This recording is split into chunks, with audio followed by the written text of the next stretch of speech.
Good evening to everyone. Good afternoon, good evening, whatever you feel like.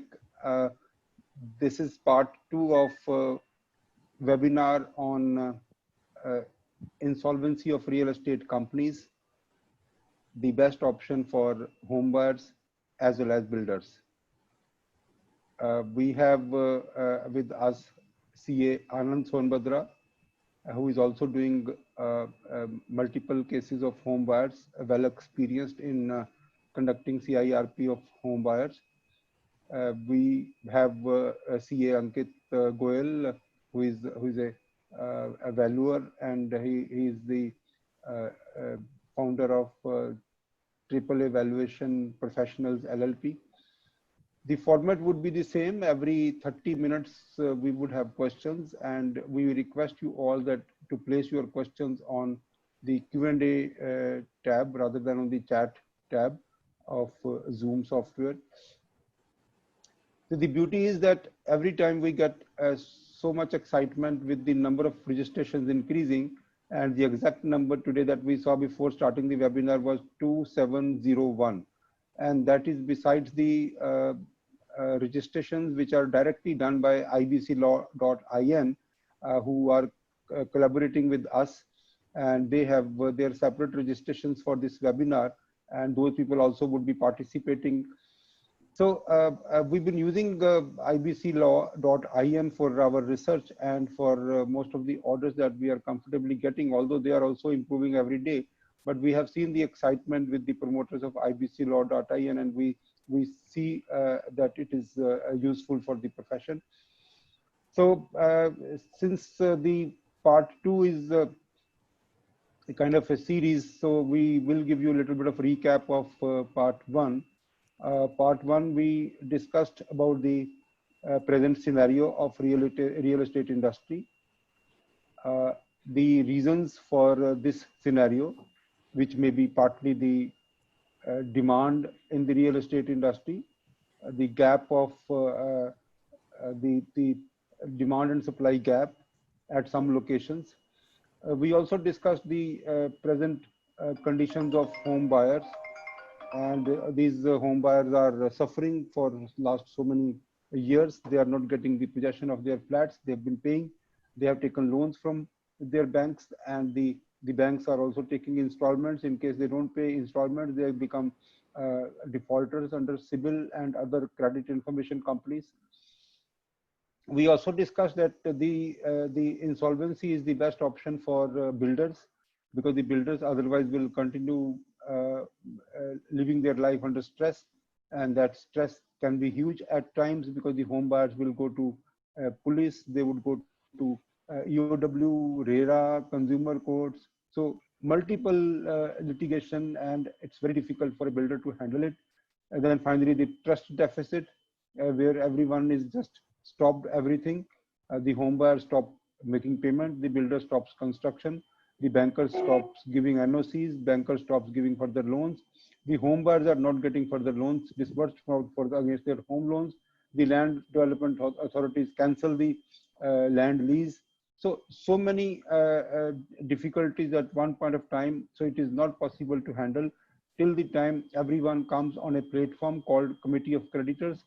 They discuss, they find a solution, and then under the IBC, there is a possibility of a resolution plan, which can be approved by the adjudicating authority. So we also discussed the options available with the home buyers under RERA. We discussed the options under the consumer protection law, arbitration law, criminal law, and also other options available under the civil courts. And ultimately we found that yes, we can get decree against builder, we can get a refund order from RERA, we can also start a criminal case against the builders, but ultimately home would only be constructed in case there is a resolution for the difficulty. The resolution for the present scenario is only to sit together and find out, and also take the use of the insolvency law provisions, which are very, very useful for handling a case where the assets are less and the liabilities are more. So with this, I can start sharing my screen.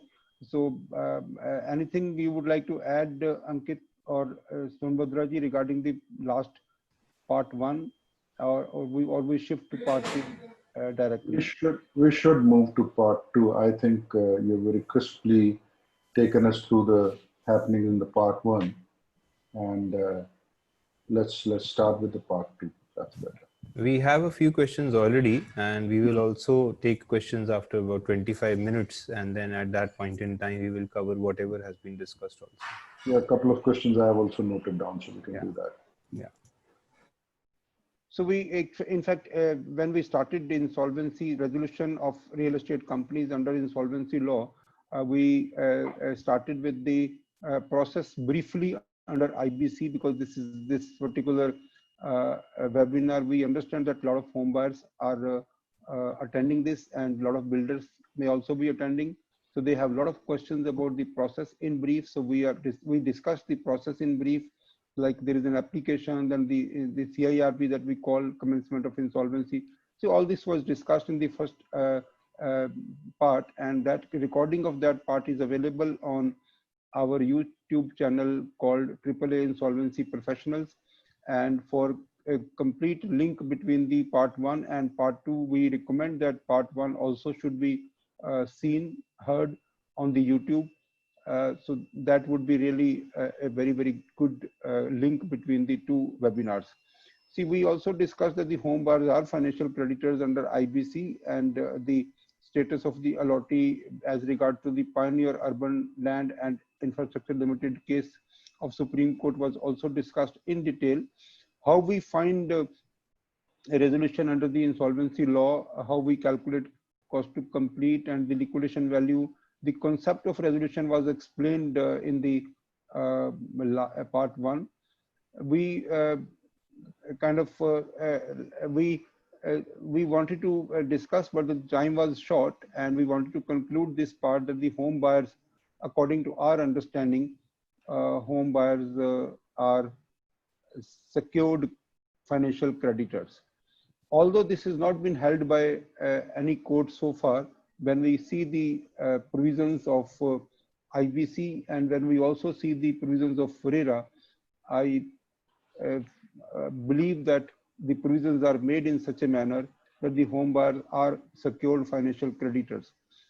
Even in the case of FRERA, if you would see very clearly, where if you can see my cursor, the RERA, it very clearly says that the under section 11 subsection 4 subclause H of the RERA, it very clearly says that the mortgage cannot be created over units in respect of which an agreement to sell has been executed by the promoters developers, and even if such mortgage is created, the same shall not affect the right and interest of the concerned allottees. So that means even the RERA says that if the agreement to sell has been entered, the property is specific, the builder's right to sell is conclusive, and then even if the mortgage is created, the secured financial creditors, like the person, the banks who had given loan to the company, would not have any impact over the rights of the allottees, means the home buyers. So this actually has been very clear. It is also, the RERA also says that the revocation of registration of real estate projects under RERA, the association can take over, and the association would have the first right of refusal to carry out the remaining developmental work. Section 15 of the RERA also talks about the security interest of allottees in real estate projects, and is protected by preclusion operating against a developer of such project from transferring its majority rights and liabilities in that real estate project to a third party without the prior written consent of 2/3 of the allottees. So even under the RERA, the builder has no right to transfer any part of the project while the home buyers are there already. You see, in case we analyze the provisions of insolvency and bankruptcy law, we see that the secured creditor, the definition of secured creditor, and the definition of transfer of property, the definition of security interest, the definition of security interest is actually very important to understand, which talks about the performance of any obligation of any person. See, performance of any obligation. So that's one part of the security interest which probably has not been presented before the adjudicating authority or the appellate authority or the Supreme Court. See, the performance of any specific obligation is definitely there whenever we talk about the builder-buyer agreement. And the section 55(6)(b) of the Transfer of Properties Act also says that the buyer, the allottee, will have a right of specific performance. And the security interest also talks about the right of a specific performance. So saying all this, if we consider the way the definitions are made in IBC, we still feel and we understand, and we would like to say that the home buyers are secured financial creditors, and they have rights which are parallel to the secured financial creditors who have taken the mortgage of the property, like banks and financial institutions. So this part we would like to say that this is the, as far as the we can conclude that whenever an opportunity would arise, and in fact what we are doing is, while we are submitting any application, whenever we are submitting any resolution plan to adjudicating authority, we are considering the home buyers as secured financial creditors, and we are allocating the liquidation value of the company in the same manner as normally we allocate to a secured financial creditors. So the secured financial creditors, that means allottee, and the secured financial creditors will have pari passu. Similarly, in case the home buyers are getting their homes after say 7 years, they also suffered a haircut. Similarly, the banks will also take haircut in case the assets are less and the liabilities are more. So I think we also discussed this part, the filing of an application.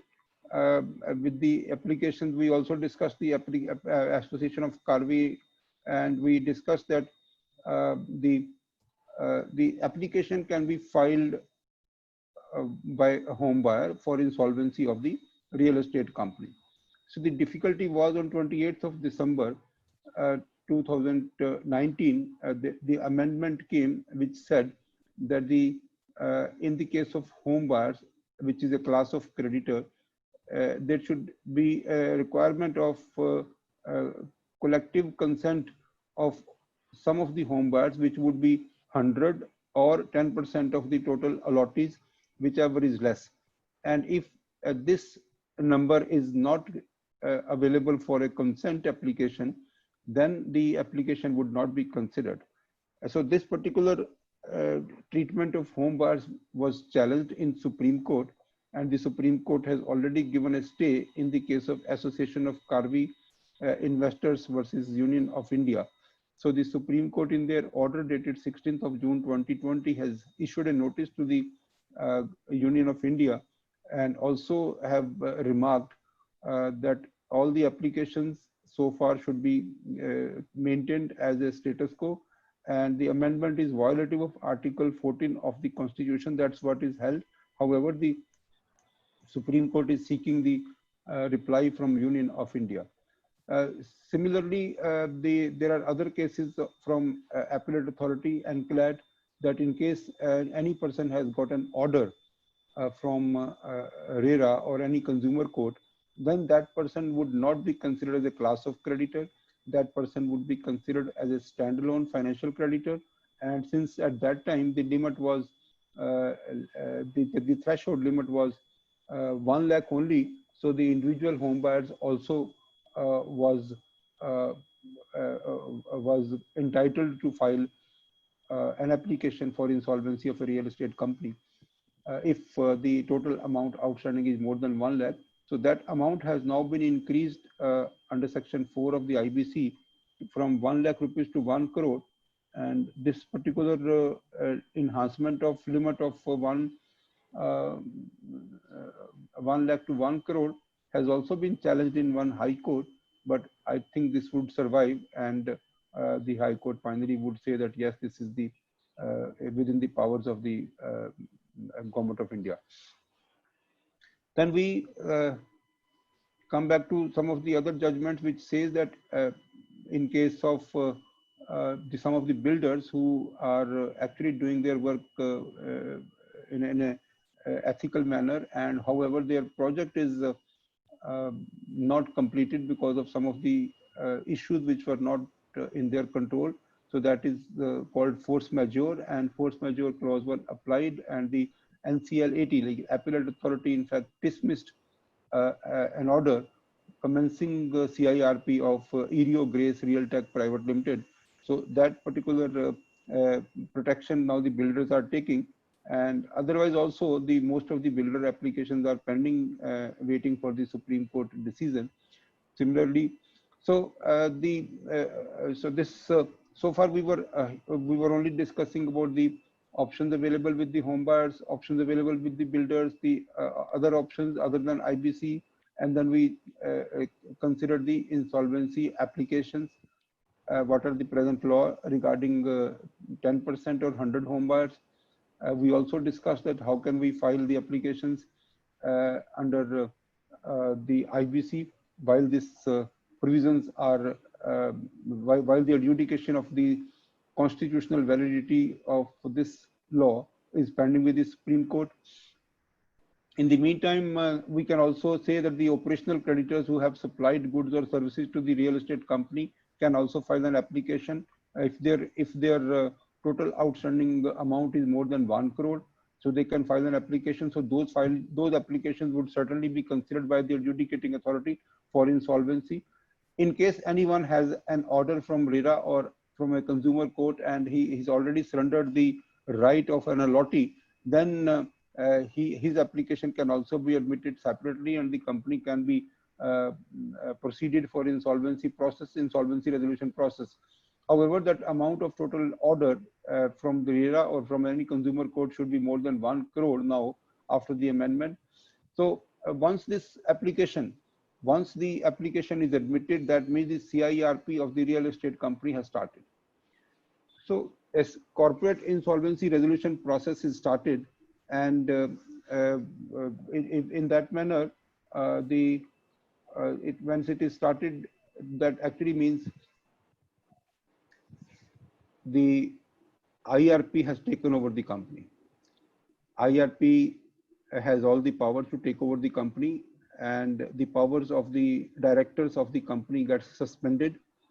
The directors are not, after the CIRP, directors are not supposed to have control over the company. IRP will control over the company. All the bank accounts would be taken over by the IRP. The office of the real estate company would be functioning under the directions of the IRP. So immediately the real estate company will come under the control and custody of the IRP. While the CIRP order is initiated, immediately the moratorium starts. The moratorium has a very, very positive impact for the resolution process as the IRP gets appointed, and during the moratorium period, no loan can be recovered from the company against the security enforcement which is owned by the company, and no license, permit, registration, quota, concession, clearance can be cancelled by any of the government authority or a regulator. No suit can be filed against the company. Maybe like no home buyer can file a suit either in RERA or in consumer court or in any other place. So that actually kind of protection available to the company for finding resolution, and the resolution time, it may take about say 9 months to 11 months. But yes, the real estate companies, I definitely feel that on an average, the time is maximum time which is allowed, like 330 days are normally achieved.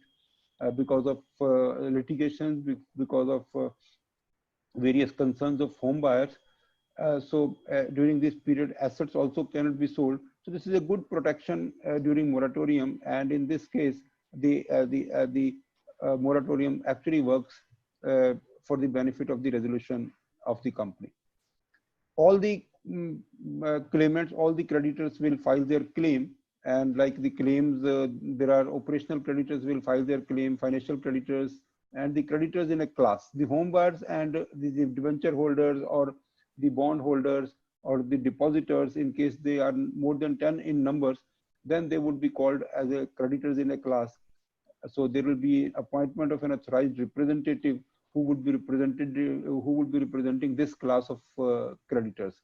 The workmen and employees also file their claim. Then the other creditors also file their claims. So this is important for real estate company, that the land development agencies are also supposed to file their claims, because see, in case there is any outstanding amount due to land development agencies like Noida or Noida Authority, Greater Noida Authority, or maybe Huda, or maybe HSIDC, or maybe any other land development agencies, if there are dues of those land development agencies against the project, against the company, they also would file their claims. The claims would also be filed against any of the government authority who is authorized to convert the use of land, means the authority which gives CLU and a license to construct the project. Normally in some state it is called town and country planning. In some other states it might be a different name. Most of these cities have their different development agencies. Maybe in Delhi we have DDA, or in any other cities we may have different. In Noida we have Noida.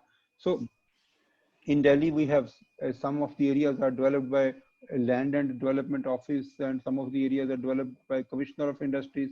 So all this is different land development agencies. If they have their dues, they would also file their claim.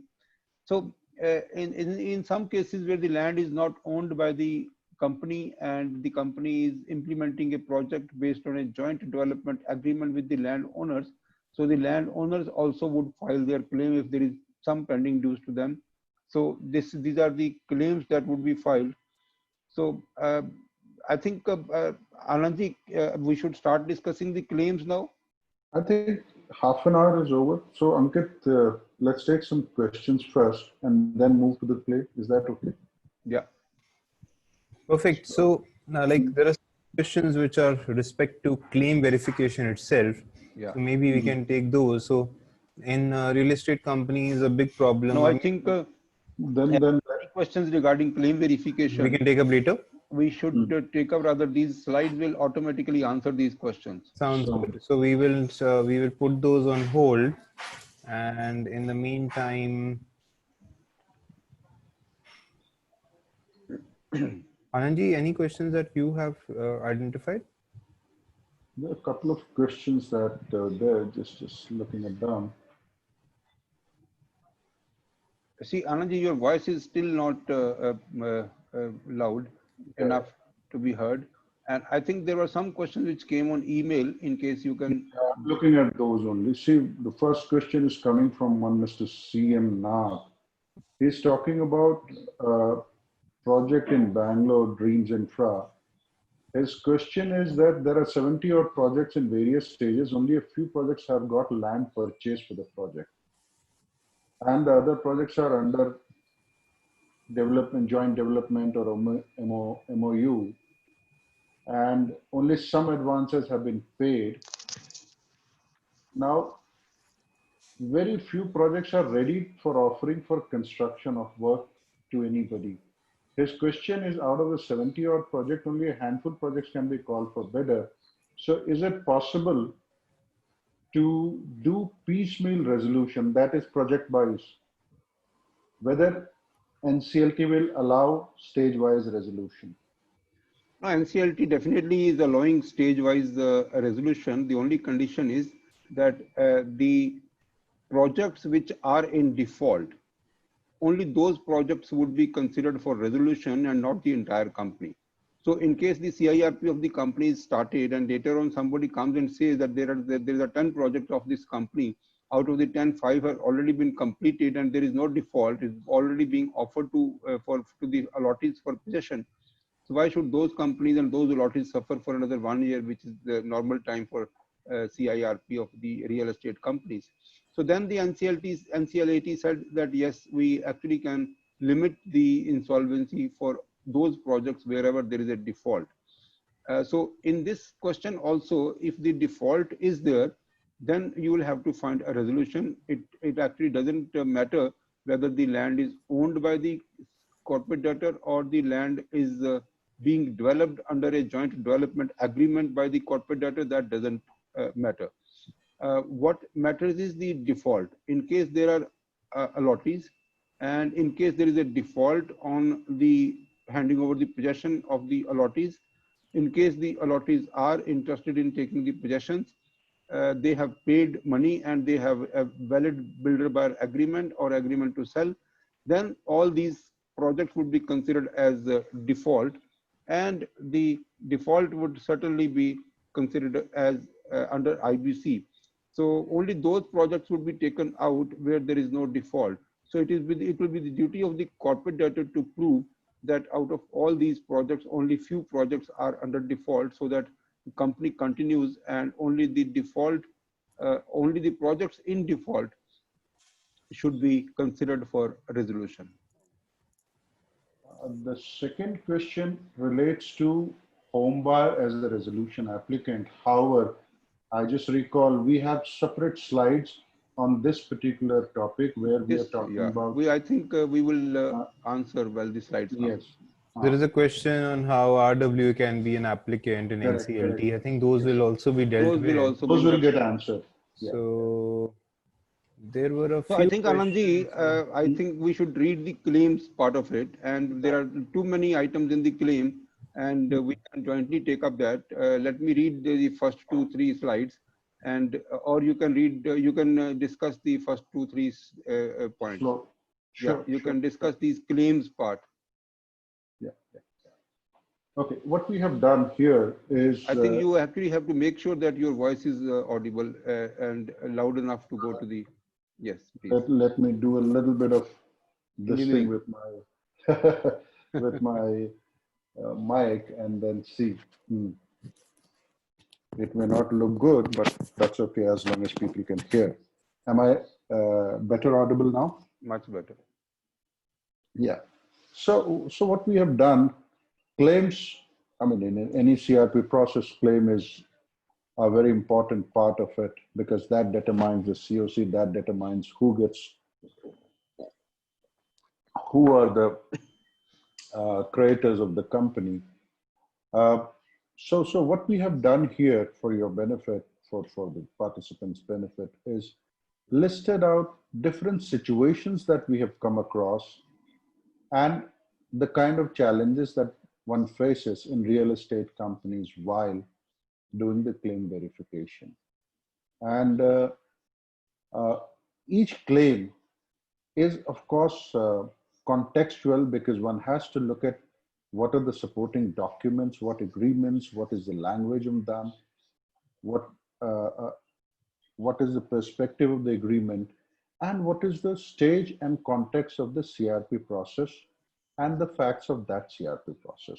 So subject to these limits, we have generalized this and taken from specific issues that we came across. The first one that we have taken, suppose in a project which is under CIRP, there is a joint development agreement where the land belongs to a person X and or a company X, and it has given development right to company Y, which is the company in insolvency proceeding.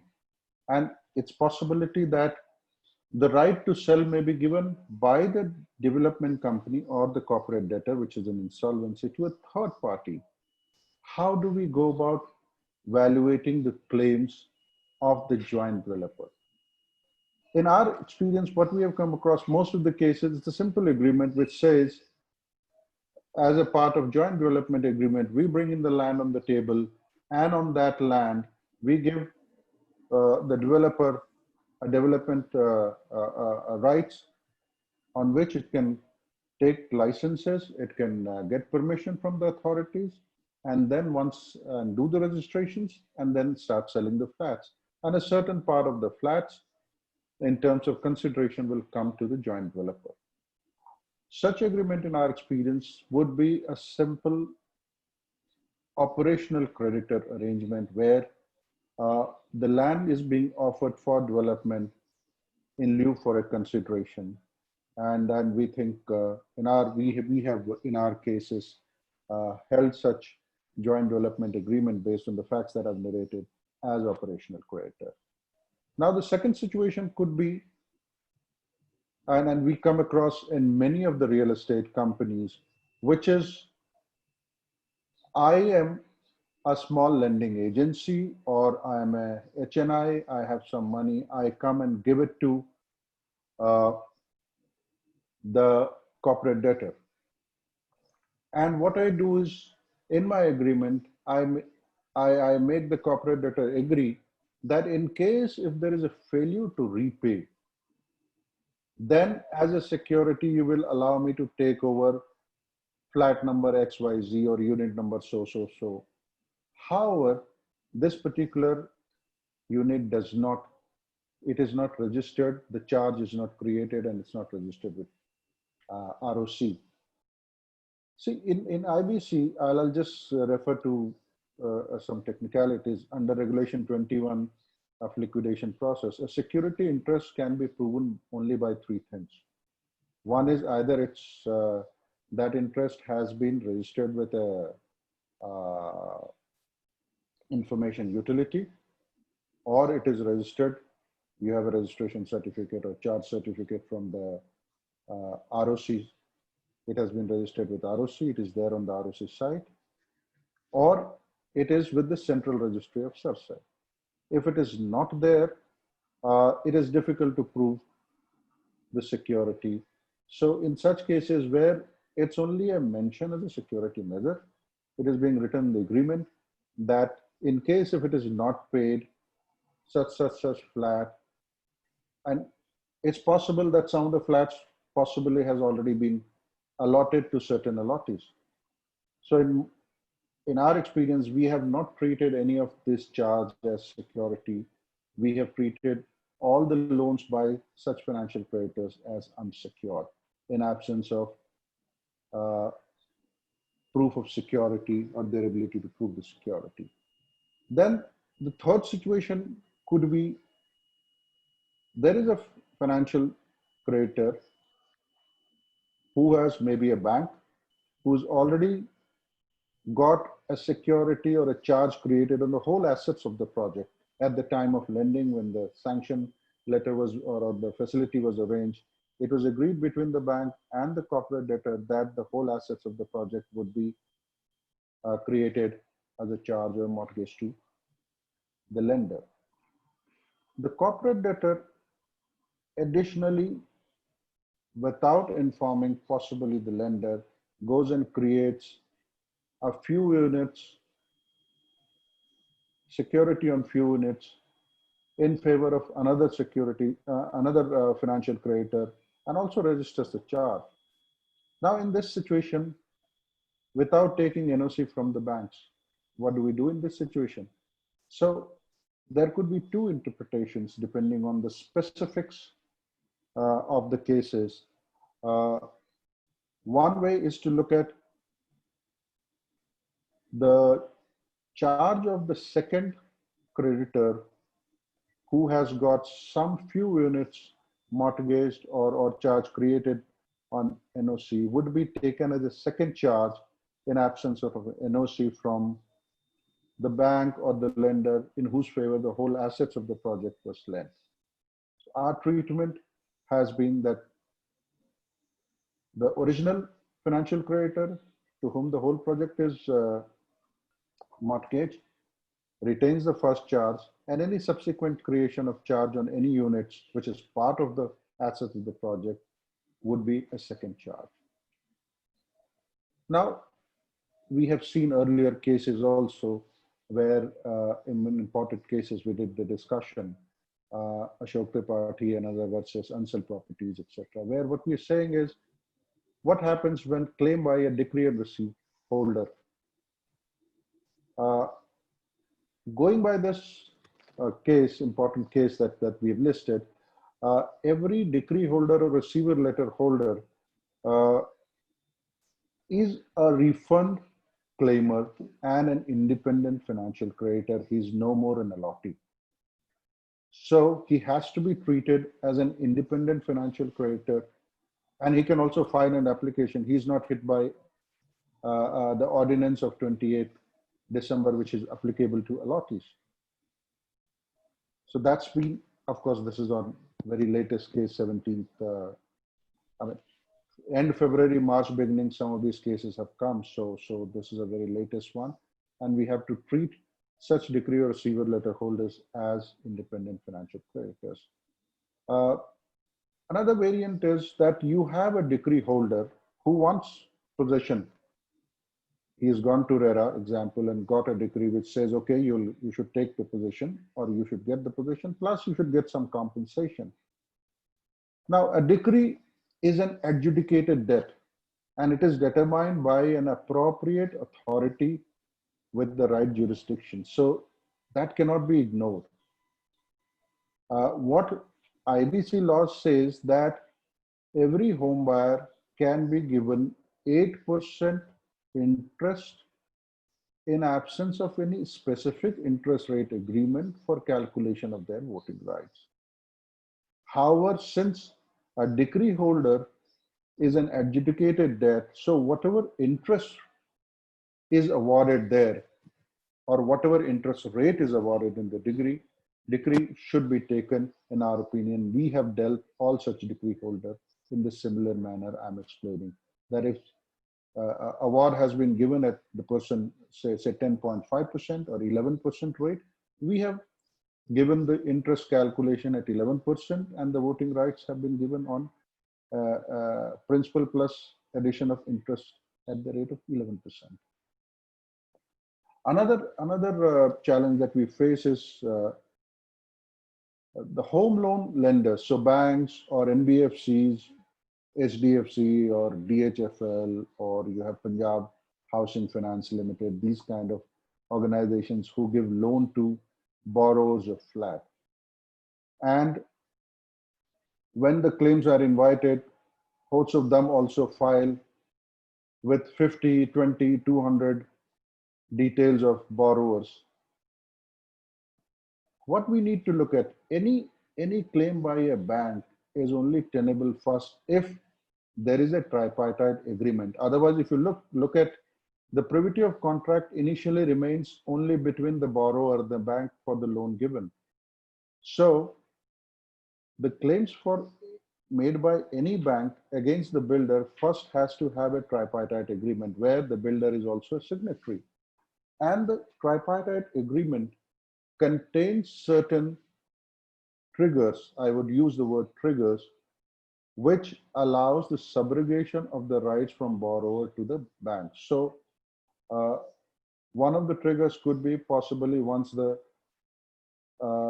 loan given to the borrower is declared as NPA and the subsequent action is taken and the bank has taken the borrower to DRT and has gotten involved. In that case, the bank steps into the shoes of borrower and he gets to, he will have the right to get the possession of the unit in place of the borrower. There could be a situation where there is a small amount of loan and the borrower also has given money. Say for a 50 lakh rupees, 20 lakhs loan has been taken and 30 lakhs has been given by the borrower, full 50 lakhs has been given. In that case, how do we adjudicate the claim? Because in spite of tripartite agreement and looking at that, what will happen? Both the claims will have to be entertained against same, because if the borrower has given a large amount of money, he will not subrogate the entire money in favor of bank. So you will have to treat both of them as claimant against that unit. So bank for its loan amount and the borrower for the amount that is given separately. Now, within a project, there could be a situation where a group of companies are there, and there are transfer of allottees. So from a project A, which is part of company X, and project B, which is part of company Y, there is transfer of allottees which could happen from project Y to project X. Now, if this transfer claim can be accepted, or if the records of the company which reflect such transfers, and there could be two situations, whether the money related to this booking has been transferred from the other project or not. One case could be the money has been transferred, the other case it is not. So where there have been consistent movement of money between the companies, where some booking for X is done by company B, in some booking is done by for project Y in company A. So there has been crisscross of money in that case, and if the records of the company clearly reflect the transfer of the allottee, then the claim can be accepted. But there has been no dealing except only transfer, and the money is not transferred. In that case, one has to put the claim on hold and not accept it. The two situations one needs to look at. Moving on to another scenario where possessions have been given and stamp duty has been paid for registry, but the conveyance deed or the title transfer has not taken place because the project is mortgaged to a lender is not giving, a bank or a housing finance company is not giving NOC. In such case, see, the transfer, if you look at under RERA also, a transfer of title happens through two mechanisms. One, under section 17 of RERA, one, the physical possession of the unit has to be offered, and along with it, a registered conveyance title deed has to be given. Then only the transfer is complete. However, if the possession has been given, stamp duty on the conveyance deed is paid, the builder has removed that from his inventory, what is pending is the technicality of getting an NOC. In such cases, what we have done is we have not taken the claims of we have not accepted the claim of the home buyer, or they have not been treated as allottee because they have already got the possession, their registries happened, only conveyance deed transfer is pending, which may happen after resolution. So their claim is entertained only for the want of conveyance deed registration. Otherwise, they are not part of the COC. However, if in many projects, what happens to avoid or under pressure from buyers, the builders tend to give incorrect possession. That's the word we have used, which means to give any legal possession to any buyer, it is important that the builder obtains the occupation OC, as we call it, occupation certificate, occupancy certificate, and the completion certificate of the project, either phase-wise or for the full. Whichever it is obtained, then it is in right legal position to offer that possession of the unit. But if either of them or both of them, OC and CC, is not obtained, then the possession offered is incorrect, because OC and CC is not offered because you have not completed facilities and there are safety issues around. And sometimes buyers also forcibly take it because without conveyance deed, because they think at least we'll have the possession of the property. Conveyance deed jab karani hogi kara lenge. In such cases, whatever amount they have advanced, in spite of having the possession, their claims is accepted and entertained, and they are given, they are part of the COC forming as class of creditor.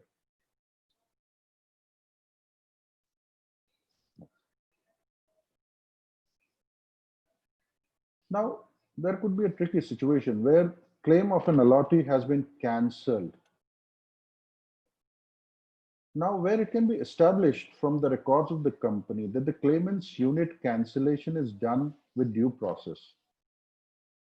As per the BBA, either the claimant has not paid or it has been due, he has not met the demand. And due information as per the terms of BBA has been given, then whatever money, if his allotment is cancelled, then his claim has to be treated as a refund holder for whatever money that the claimant has paid, and that needs to be refunded to him. However, the cancellation of the unit is not done with due process or as just a coercion measure, and it is incorrect, then if the allotee is still wanting the possession of the unit and willing to pay, one can look at accepting their claim as allotee. Now, we have also come at a situation where builders, which Mr. Goel in the first part explained, what do they do under pressure? Many a times they end up selling one single unit to multiple buyers. What does one do? So say unit 101, and there are 2, 3, 4 buyers on it. What do we do? In our experience, we have accepted everybody's claim. So unit 101, there are 3 claimants. All 3 claims are accepted. However, the earliest allotee, so meaning the person or the buyer to whom the first sale was made, has the rights towards that unit, and the other 2 do not have. Accepting their claims, there are 2 ways to deal with them. Either give them similar unit from unsold unit of the property or the project. Only in case where the claims exceed the number of units available in a project, in those cases, it may be difficult to give them any similar unit. Then they have to be recognized as a refund holder, and whatever unsecured financial creditors get in return, they would also be eligible for that. Of course, for doing this allotment from unsold inventory, one has to have a mutual agreement with the party, and of course, it's a good practice to put it before COC and make the COC take a note of it or approve it. I think we have already finished with the claim by housing loan lenders. Let's move to the next one.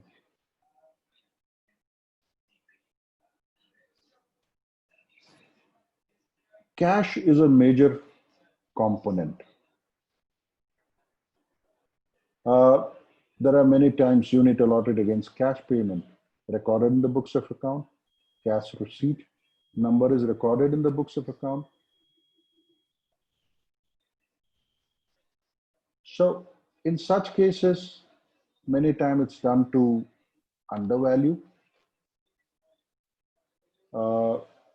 becomes an undervalued transaction. However, if the cash payments are recorded in the books of accounts and there are due recognition, because once it's recorded in the books of account, it finds its ways into the banking system of the company, those claims can be accepted, and the cash payments and the receipts are also genuine, then those cash payments can be recorded. In absence of that, cash payments claim, that part of the claim may not be accepted where there is no record in the books of account, and the cash receipts given are also not the normal receipts which is given against each installment paid either in, through banking channel or through check or whatever.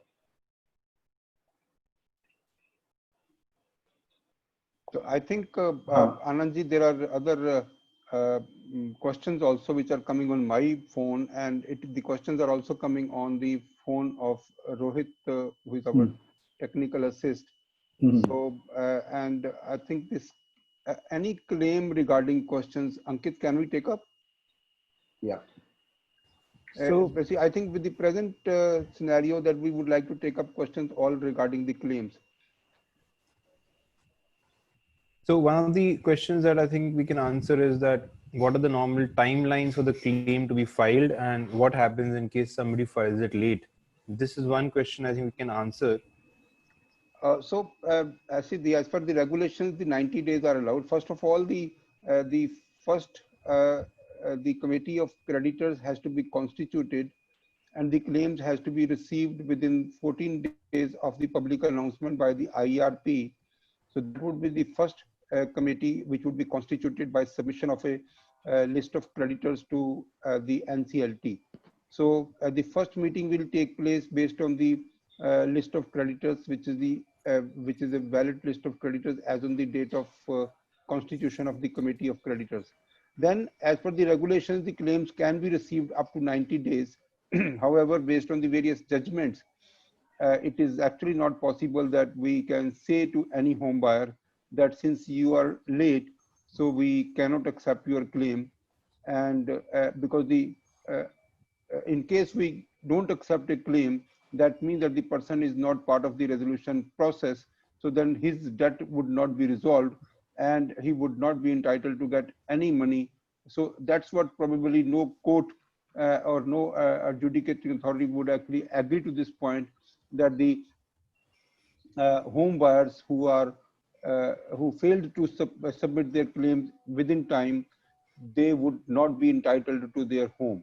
So in various NCLT orders, it has been held that even if the home buyers have filed their claim delayed, before the resolution plan is approved, it should be considered.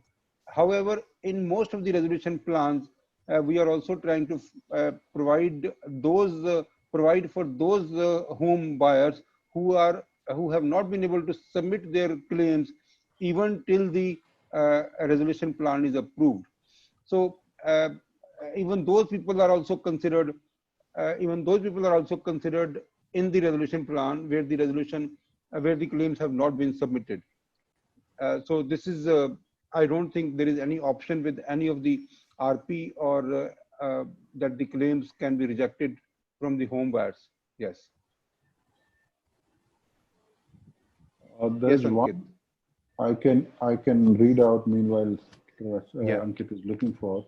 There's one from Mr. Rajesh Nigam. He says he's bought a flat in Rai Pink City and he has registry and possession both from builders, and he's also not being treated as a home buyer from the builder anymore. He's not taken any loan. However, he's come to know that the builder took a loan from Bank of India under, and his question is, since the builder has not provided NOC from Bank of India to me, is NOC from Bank of India mandatory for me for any purposes?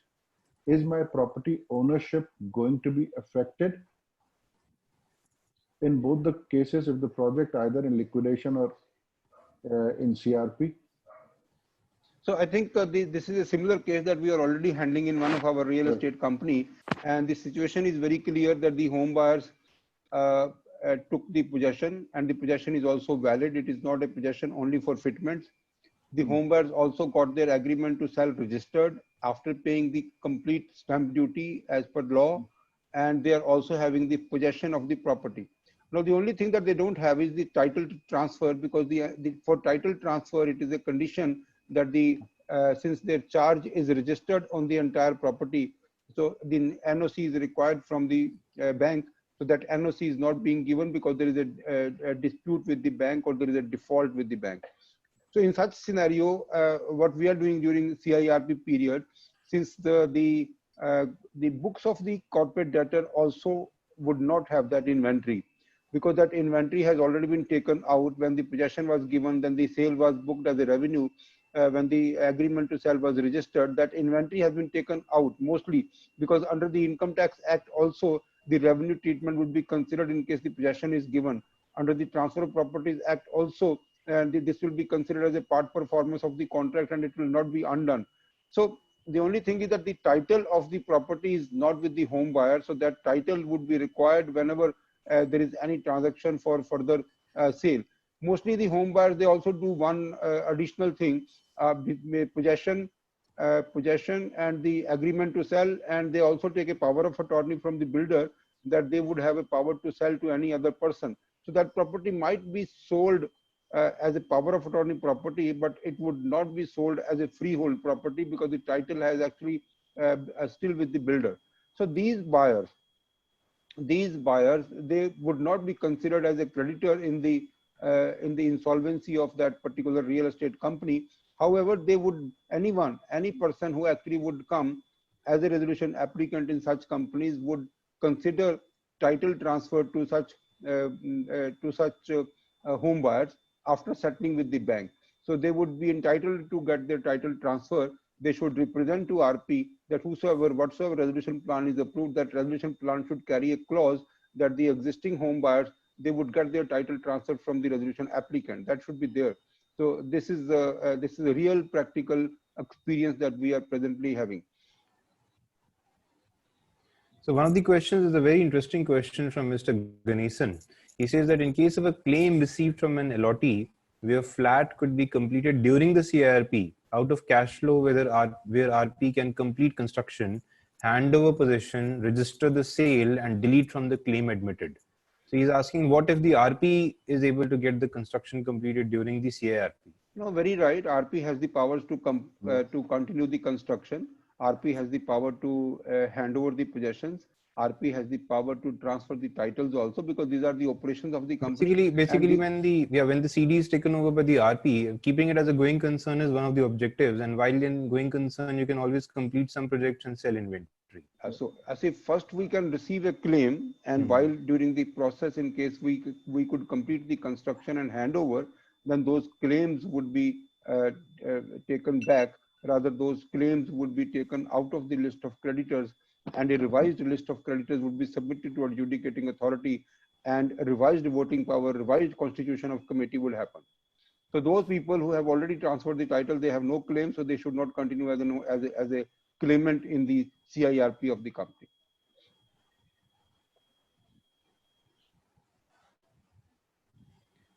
So I think we can move forward. There were a few questions which came in, but I think we have mostly answered them. So one question was with respect to what is the joint venture what if the joint venture partner owns land and does not file any claim?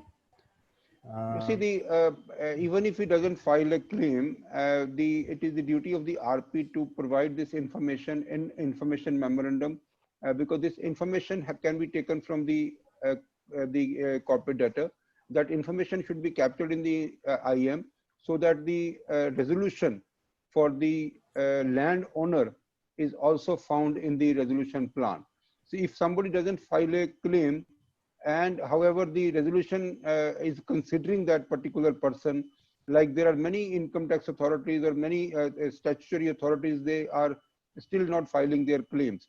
It has been held by the adjudicating authority in many orders that since the books of accounts are available, the RP should take this information from the books of account, should be part of the information memorandum, and that should be resolved along with the resolution plan. Similarly, in this case also, if somebody is filing the claim, somebody is not filing the claim, the process has definitely undertaken. They are supposed to be the process, part of the process, but they are not voluntarily. What we should try, that we should also try to showcase to the adjudicating authority that we tried to get the information, pass on the information to the landowners, but they did not file their claim. So that would be sufficient for making them as a participant into the resolution process, and the resolution plan will be binding on them. So while the claims part was going on, I think there are a couple of things which are left here. In some cases, we have seen that the suppliers of goods and services at the fag end of before some time, as the company would go to insolvency, the builders would, the promoters would allot some of the units to the suppliers of goods and services. That means that the operational creditors are being converted into a class of creditor, which is a home buyer. So their entitlement actually has been upgraded. So this would be considered as a professional transaction, as preferential transaction under section 43 of IBC, and see, the preferential transaction can be reported. The preferential transaction can be reported separately because the RP has got no authority to say that this is a preferential transaction and the preferential transaction's claim can be rejected. In case all the documents are available, in case the builder-buyer agreement is there, then for preferential transaction, the RP needs to get an order from the adjudicating authority. Then only this transaction can be cancelled. So the RP will admit their claim, RP will make them part of the process, and in the meantime file an application under section 43 for declaring that transaction as a preferential transaction. So that preferential transaction can be dealt with in this manner.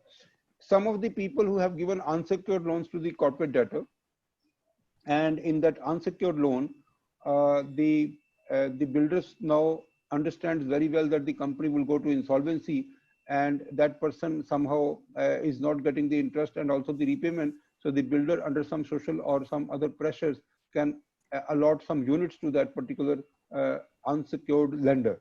That also can be considered as the preferential, because yes, as a class of creditor, which is a home buyer, as per the RERA, they have better rights as against the unsecured lenders. Even otherwise, in case we consider the definition of security interest under IBC, the home buyers are actually a secured financial creditors because they have a security interest, and that security interest is a right of specific performance from the corporate debtor based on the agreement to sell. So the unsecured lender actually is now upgraded to a class of creditors, and that to a home buyer. So that also would be considered as a preferential transaction, and that should be reported to the adjudicating authority. While the claim can be admitted, and while the process of the resolution, they should be a part of the claimant. Claims where the RP could get the registry done, that's already answered. The RP can get the registry done, so that would be removed from the list of creditors. And the claims where the RP is able to hand over the possession, but the title has not been transferred, so that claim would stay in the list of creditors. They would stay as voters, they would stay as part of the process, because see, the only possession has been transferred and the title has not been transferred. The claim would continue as maybe that they would definitely have the claim on the company, because the inventory of that particular property is still in the books of account. It has not been taken out, because simply by handing over the possession, it cannot be taken out. So Anandji, you can talk about this case where this, because it is your case, you have handled it very well before the adjudicating authority regarding this lease land. I will again take up after this slide where the lease, after this issue. Sure. I'll just go to the sharing of screen. Now, one of the key issues which we faced with the Land Development Authority in this particular case, I would name, because we are discussing that case also, Noida Authority, and most of these landowning authorities come and file their case in the Form C, asking you to treat them as financial creditors. Now, if we look at 5.8 D, it says, in case of a lease agreement, the lease agreement can be termed as a financial lease if, under the existing Indian accounting standards, then the debt owed under that lease agreement would be a financial debt. If it is not a financial lease, then it should not be. So in this particular case, we dived into the relevant Indian accounting standard and tried to pick up what are the key things or the key substance which determines whether the dues to the landowning authority against a leased land, will it be termed as a financial debt or will it be an operational debt?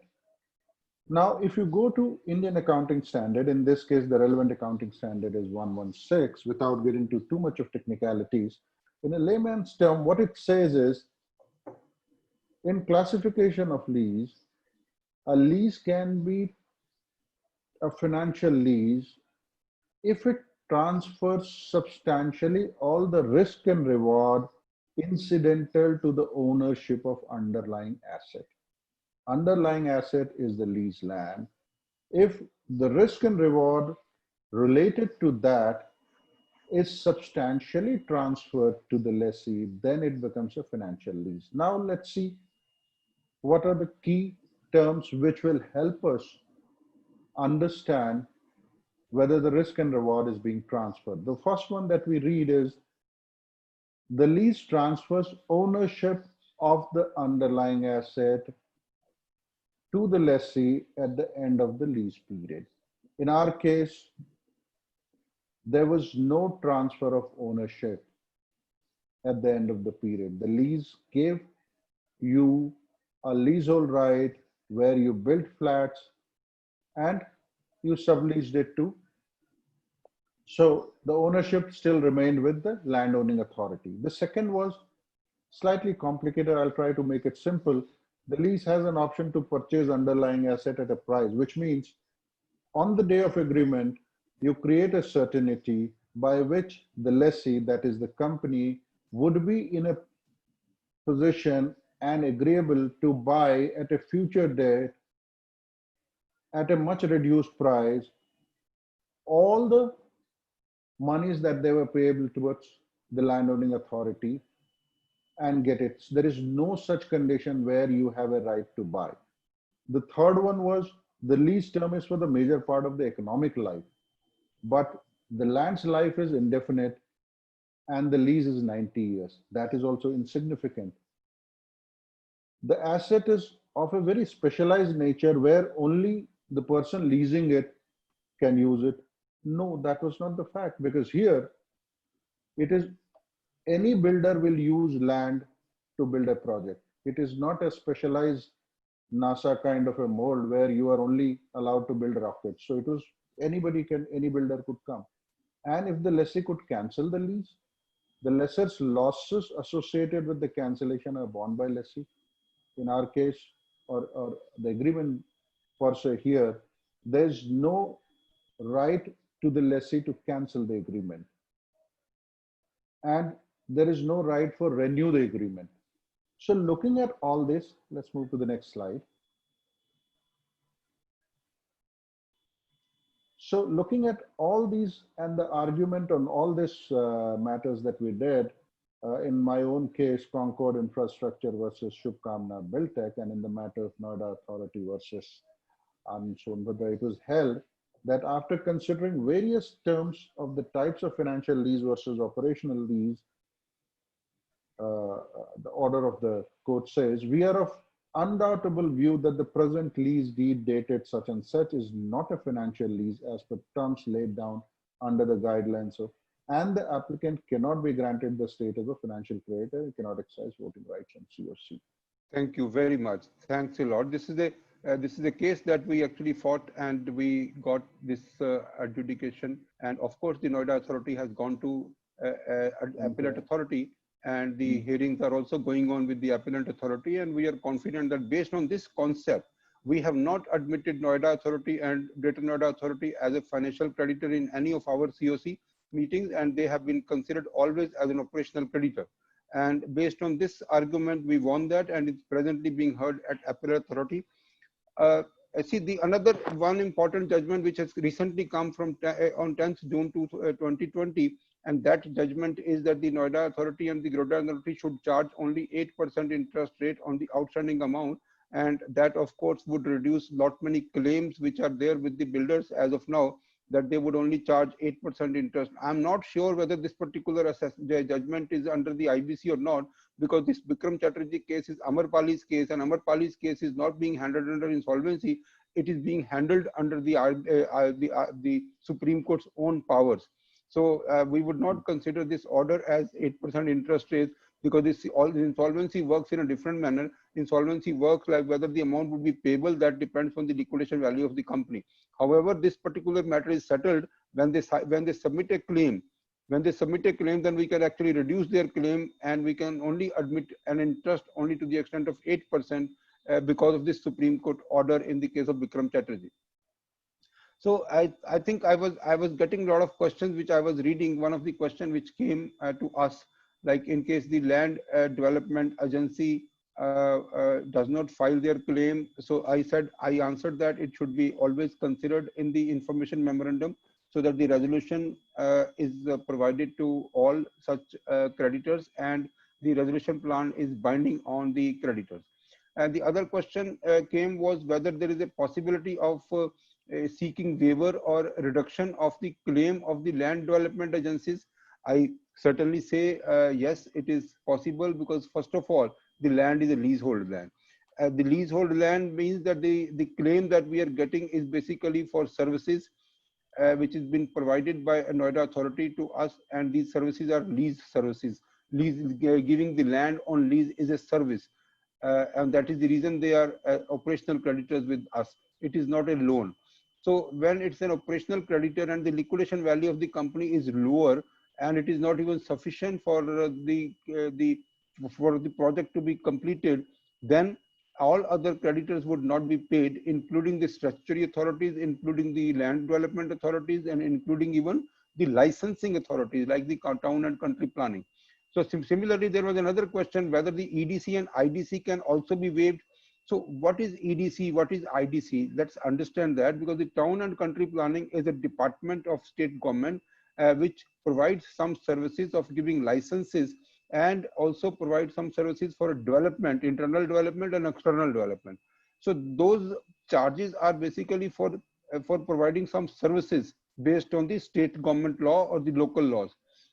So in case the company would have sufficient funds, in case the liquidation value is very, very healthy as against the creditors, then of course all this EDC and IDC would be paid. In case the liquidation value is not even sufficient to complete the project, then all other creditors would not be paid, as there is no money to pay. So this is some of these questions that I wanted to take up, because at this stage these questions were relevant. See, now we have seen the application part, we have seen the claims part. While we receive the claims, there's so many difficulties, and accordingly we try to find the we try to verify the claims, and the see how we handle the claim verification as an IPE. We have a complete department of handling the claims of home buyers, and those people are experienced for the last 17-18 assignments that we have done for the home buyers. We understand what all has to be captured from the claims and also from the books of account. So all this claim verification, when we do, the basic information which is required and captured for the claim verification is not simply the documents and the amount due. We also capture the amount which is due from the home buyers based on the builder-buyer agreement, including the preferential PLCs and including the parking charges. All this is required because the information memorandum would need this information, how much money is receivable from the creditors. Then we also try to understand how much money was paid in cash, how much money was paid in check, because in case the money paid in cash is not entered into the books of account, then we are not entitled to take those cash. Rather, there are 2-3 cases that we are handling in such manner that if the proper receipt has been issued on the company's printed receipt book, and still that cash is not found in the books of account, then we are admitting that cash payment by the home buyer, but we are trying to file immediately a fraudulent application for embezzlement of the property of the company, which is cash. In some other cases where the cash receipt has been given by the home buyer to us on a plain paper or on a letterhead of the company, that we are not admitting, and that too substantial amounts. Somebody may come that he has given the cash, and he has taken the allotment letter and then the builder buyer agreement, that those transactions are not being considered because the receipts are being issued on a letterhead. Although we sometimes feel that if that home buyer goes to any court and tries to say that this is my genuineness and I have paid genuinely cash, and I have got this allotment letter and the builder buyer agreement, then some of the courts may say that yes, you might have paid cash, and as far as we may inform to the income tax department, but in the meantime, we would also like to protect your interest from the builder. The builder has done a fraudulent job, but then your money should be saved. Although we will inform to the income tax department, that kind of scenario also can happen. So as far as the claim verification part is concerned, that when we finish that, we would actually have the information of the duplicate allotments. We would have the information of the amount due from the home buyers. We would have the information of the total unsold inventory. We would have the information of the amount, the books of accounts showing allotment, whereas no claims filed. We would also have the the information regarding different kind of schemes, like the profile funder, profile home buyers. They are also separately. Then there is a subvention scheme. So all this information has to be captured because it is required for a resolution. Otherwise, everyone will keep claiming that my installments were not supposed to be paid by me, it was supposed to be paid by the builder. Then we also receive claims from the lenders to the home buyer, those banks who have given home loan to the home buyers, and those also come to us when the home buyers are not paying because of the tripartite agreement between the builder and between the banker. See, the tripartite agreement in mostly, because every tripartite agreement can be different, but in most of the cases it says that in case the home buyers will default, then the builder will hand over the possession of the property to the bank and not to the home buyer, and the bank will pay to the home buyer the balance amount. So those claims we actually admit partly from the home buyer and partly from the bank in case the difference is too much. Otherwise, if the amount of the default is then of course because of the interest of the bank which the bank levies on the loan, the home buyer's share would be completely reduced, and in some cases it might even be nil. So then we, after the verification of the claims, the constitution of the committee of creditors, the meetings and operations of the committee. See, we, as we understand that all the financial creditors, including home buyers, will be the committee of creditors. Home buyers are financial creditors under section 5(8)(f) of the code, and the operational creditors, in case they have their outstanding more than 10% of the total debt of the company, they also would become invitees to the committee of creditors, but they would not be having any voting share. They would not be entitled to vote. As per the law, as per section 21 subsection 6a, the allottees, the home buyers, are represented in the meeting of COC by way of an authorized representative who is appointed by the home buyer and or the class of creditors and is confirmed by the NCLT. So when when he's sitting in the meeting, and it is his duty to appraise the home buyers or the class of creditors regarding the proceedings. But then we saw that there is a lot of discomfort which is being developed amongst the home buyers because they are not part of the process and they are sitting outside, and one person representing all 2,000 of them is sitting inside the COC meeting. So that particular scenario, we saw that there was a trust deficit. The trust deficit started developing between the home buyers and the RP. Then we introduced a new system, which is a system of appointing observers. System of appointing observers from the home buyers in the COC meeting. Now the observers were also appointed through COC meetings where everyone voted through the e-voting, and then these observers, they actually started sitting in the COC meeting. They were actually representing the home buyers.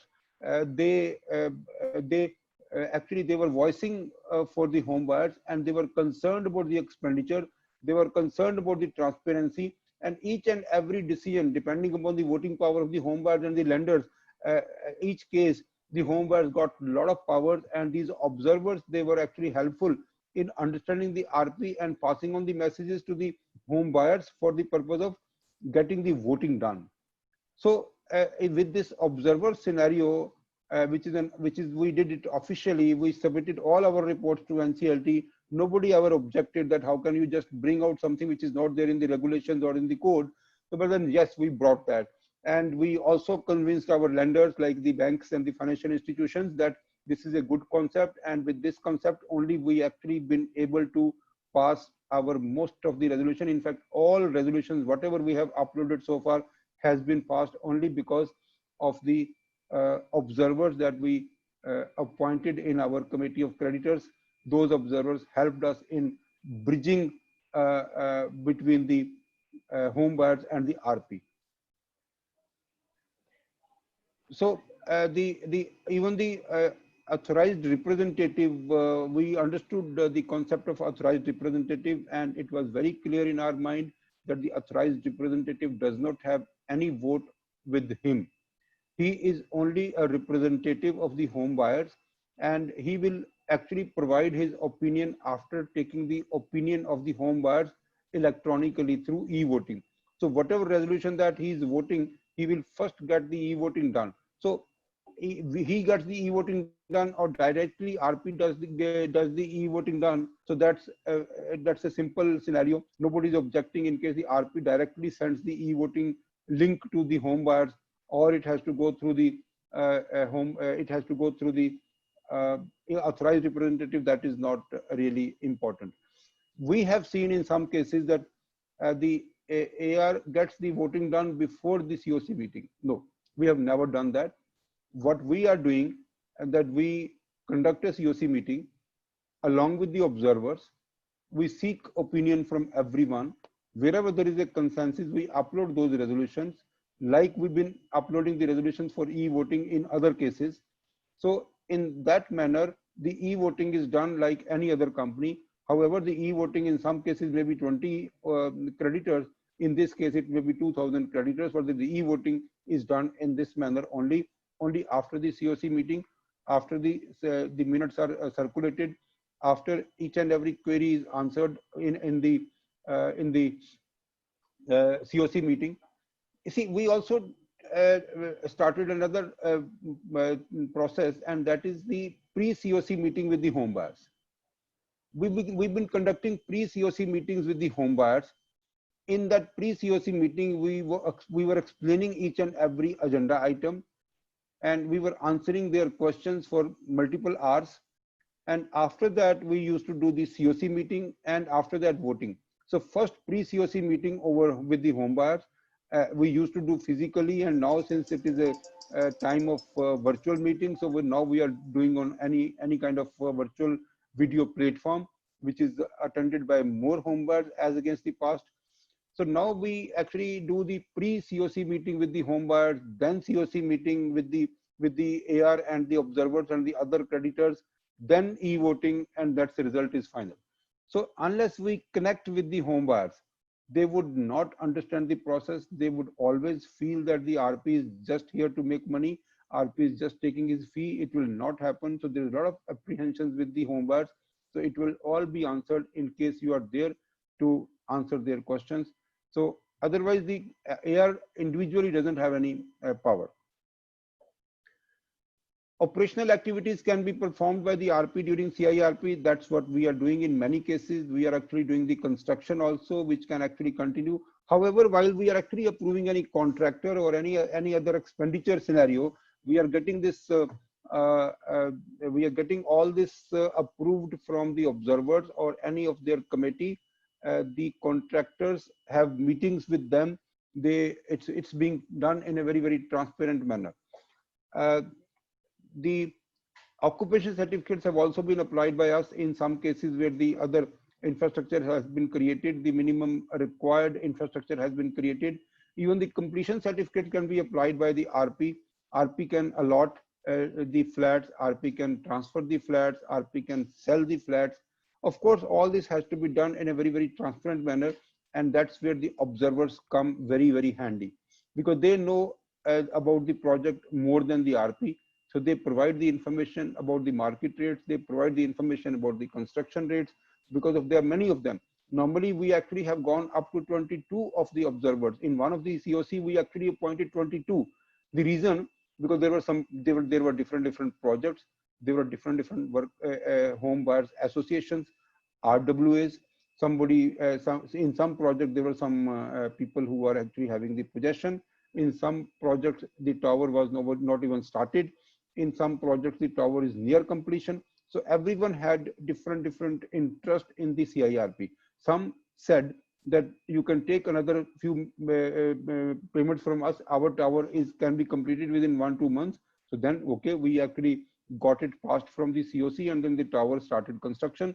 In another case, somebody say that no, our tower is like it's not even started. So different people representing different groups in the COC by observer, in the name of observer, is a very good scenario, and this actually will help you in conducting the process in a very transparent manner. The undertaking the maintenance of the towers has also been done. Undertaking the maintenance of the overall complex where some people are staying there, that has also been done by the RP, in many cases by us. Now, all this is like the operation management, and then we come to the information memorandum, because the information memorandum in a real estate company is very important document, because this will only give some information to the resolution applicant, how the resolution plan could be structured, what are the information required for structuring a resolution plan.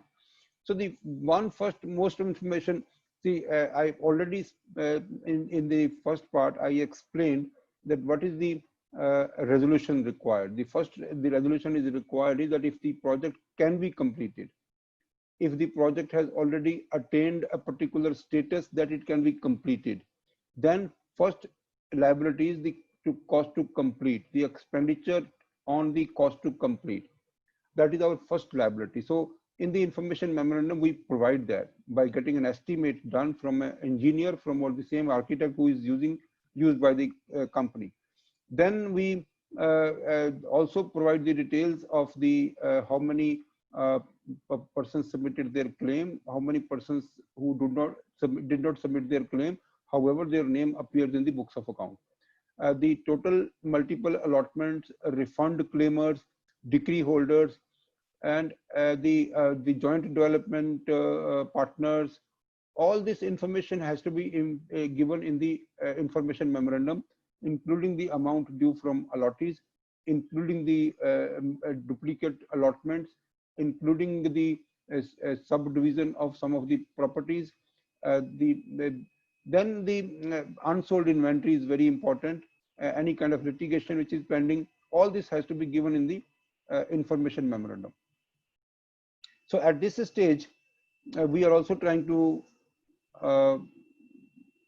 come out with a concept that is the RWAs or the Homebuyers Association can submit a resolution plan.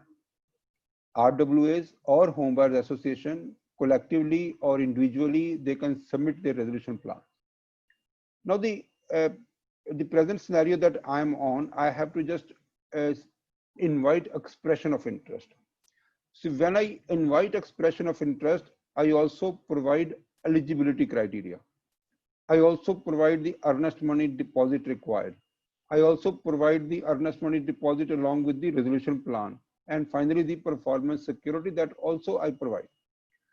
So now whenever I'm saying that the expression of interest I have to release in the newspaper, before that, I need to understand whether there is any kind of homebuyers association who would be interested in submission of the resolution plan. In case they are not interested, normally we guide them to do that.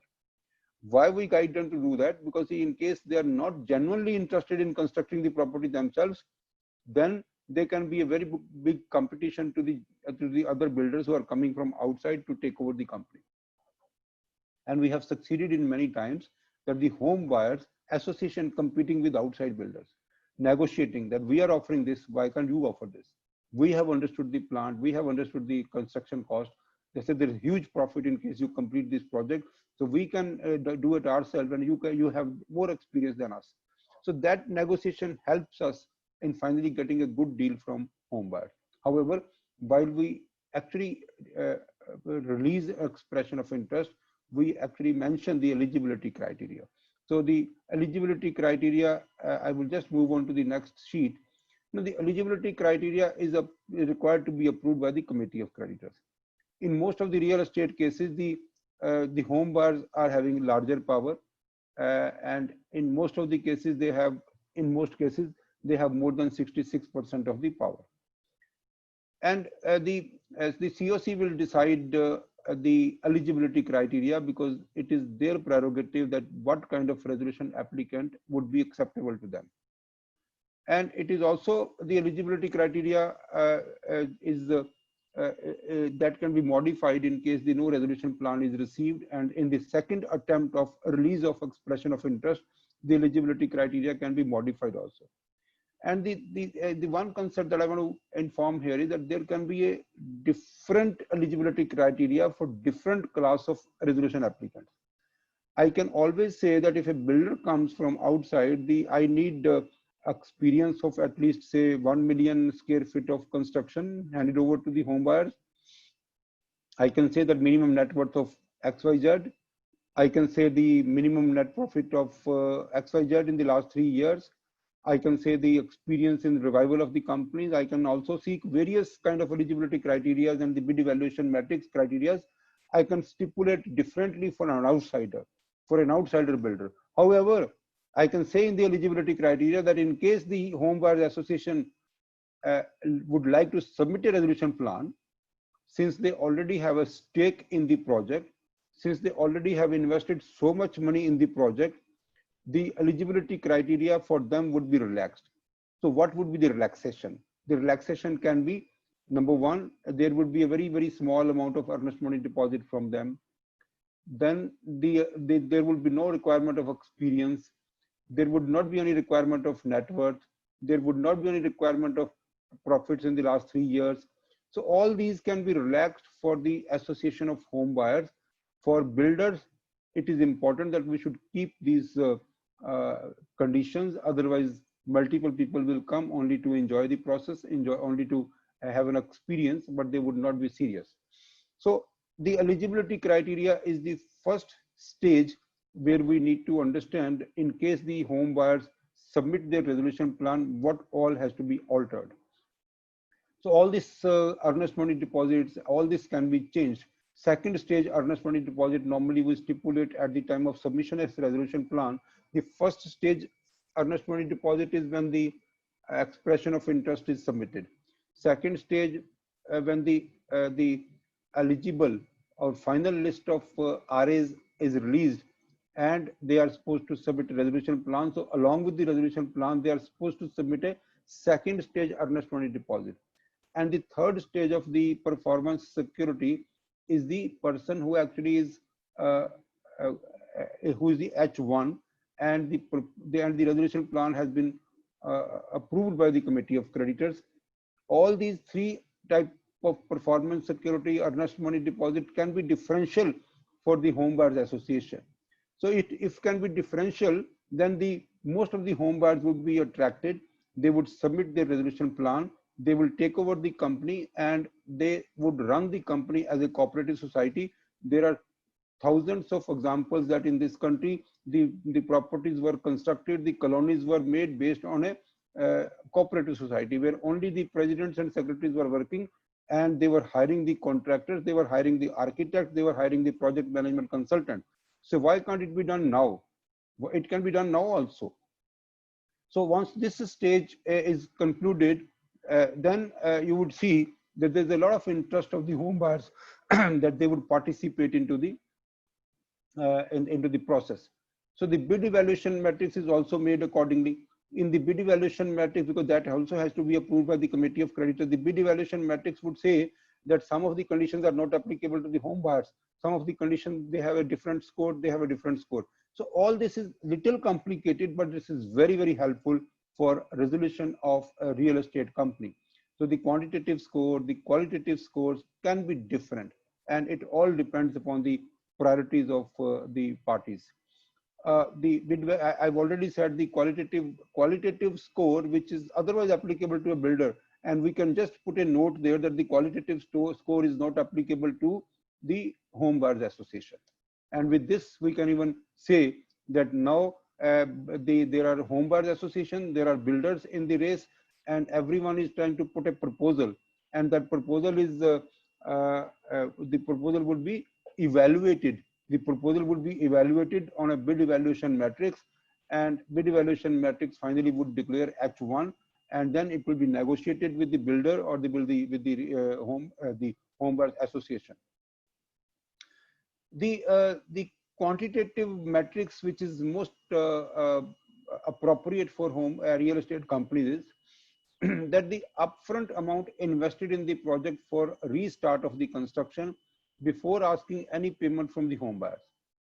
See, when we handle the bid evaluation matrix for another company, then we say upfront money offered to the creditors. In this case, we are saying upfront money invested in the company to restart the construction before any additional amount is asked. Any amount is asked from the home buyers out of their pending payment.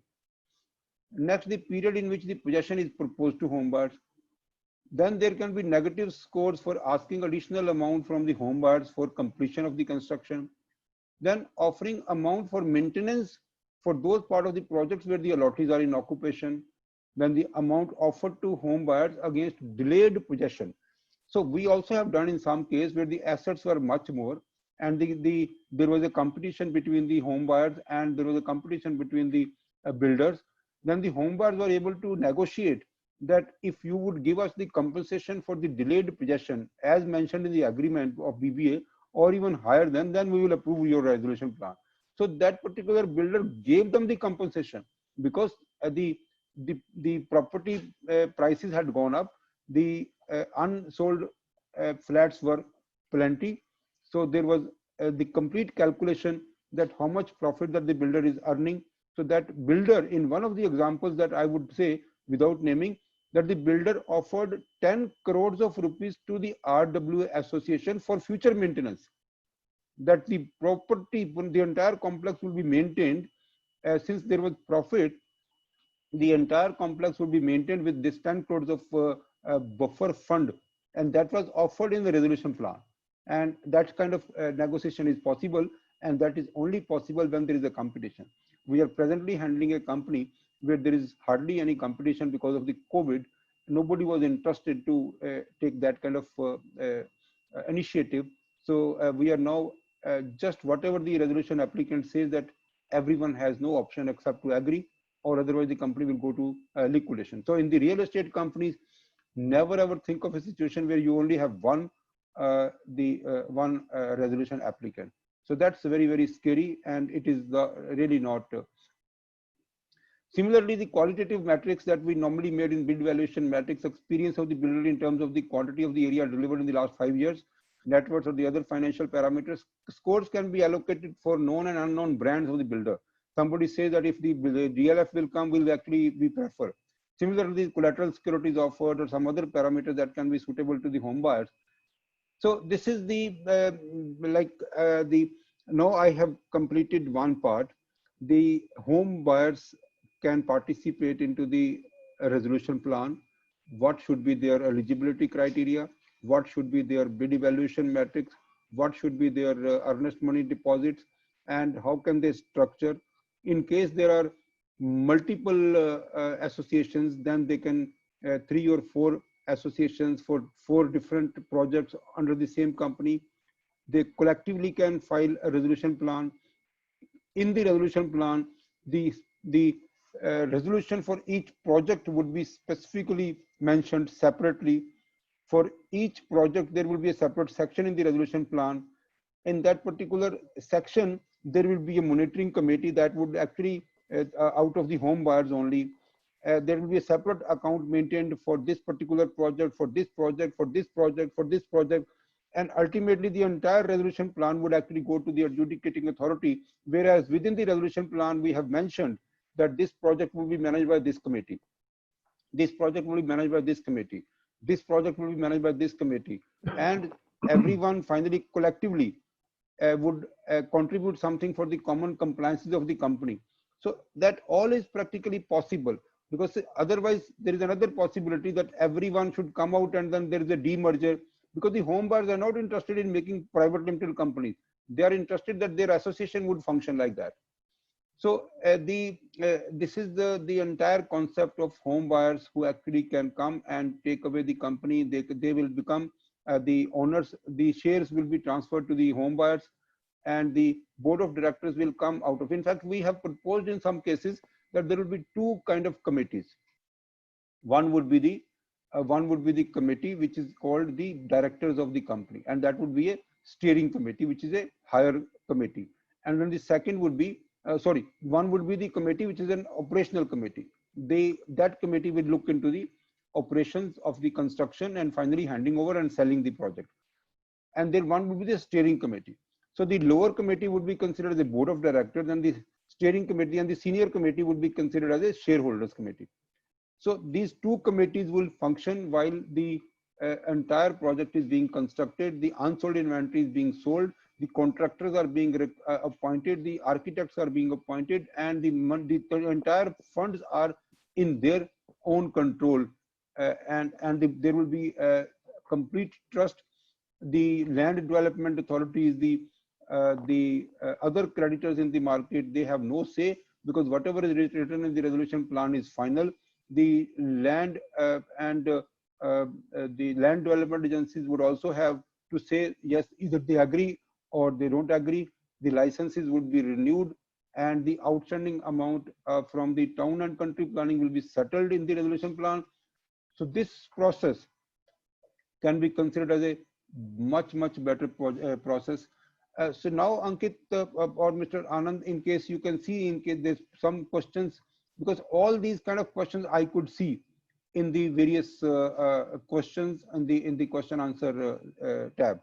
So in case there is still you feel that some questions are not answered which are related to this, that I can answer, or in case you can read some of the questions. A practical question from one of our fellow professionals is that, is it mandatory for the IP who acts as AR to possess AFA from IPA? No, AFA in any case is required before you take up any case of either RP or IRP. So it is required for AFA being an AR also? Yeah. No, it is required for being an AR also, because the AR has to be an insolvency professional. It is very clearly mentioned that for AR also it has to be an insolvency professional, and that too is eligible to practice. It is required. AFA assignment also it is required. One of the questions that has come in that what happens if the builder company goes into liquidation? Now, I think this is an extension of, or maybe beyond whatever we have discussed so far. So maybe a little light on what happens if the company. Yes, I think this is an important question, because everyone says that in case the resolution plan is not approved because of various reasons, then what happens? The company goes into liquidation. Yes, the company goes into liquidation. See, whenever the company goes into liquidation, what happens? Any buyer will come, and the buyer will purchase the land, and whatever the construction is there, he will purchase, and the money which is available with the liquidator can be distributed amongst all the creditors, including the home buyers. But then there are like riders on this. First rider is that the NCLT would normally say that you will keep this company as a going concern, and the RP will try to handle it. RP would try to complete the project, or RP would try to sell the company as a going concern even during liquidation process. That is the first normal condition which would come even in the liquidation order, and still at that time also the kind of liquidation as a going concern can be done. However, the resolution plan like solution would not be available. Somebody might say that yes, we would settle with all the creditors, but that's a very complicated thing. The only thing that is practically possible, that somebody buys the entire land and the under construction property, and that amount is distributed to the creditors. But then make sure that till the time an order comes from any adjudicating authority regarding the home buyers being secured financial creditors, till that time it is very risky for the home buyers to let the company go to liquidation, because in those cases the banks would be secured financial creditors, and the home buyers would be unsecured financial creditors, the position which stands today. It is only we are trying to make home buyers as secured financial creditors based on our own study, but then no court has given an order so far. While we are submitting our resolution plans, considering the home buyers as the secured financial creditors, and we are creating a complete discussions in the resolution plans why we are in the information memorandum that why we are considering the home buyers as secured financial creditors. So yes, the liquidation is scary till the time the home buyers are considered as secured financial creditors. They would get after the secured creditors get. I saw a couple of questions being asked about, in case I've already filed a case in NCDRC, can I go to RERA? Or I have already case in RERA going, can we look at IBC? Yes, there has been many cases where the home buyers have taken multiple options, and then finally when they realize that the RERA would only give them decree, and the consumer court also would give them a decree. However, the decree is not sufficient because there is a difficulty, there is a practical difficulty. In case any builder accepts the decree and makes payment to that person, then everyone will make a beeline outside the office of RERA or the consumer court. Getting a decree is only a time consuming thing, but then nothing else. The decree can be taken and the money would be available from the home buyer along with the interest. There's nothing better than this in this scenario. But that's not happening because the builders are not giving that kind of money, because they will say that we don't have the money. So it is very difficult to get that decree implemented. So yes, anyone who actually has an order or a consumer court order or even have filed a case, they can go to the IBC. There are two cases which has recently been given by the appellate authority, and they are saying that the corporate debtor was prevented from some kind of force majeure circumstances. It was not the default by the corporate debtor per se. There were some other circumstances because of which the possession got delayed, and also they added that the home buyer have also gone to RERA and home buyer have also gone to consumer court. So those kind of CIRPs were quashed. Only a couple of orders. Of course, those are not going to survive longer. And we are sure that as far as the law is concerned, yes, in case there is a default, and even if you have approached RERA, you can still go to IBC.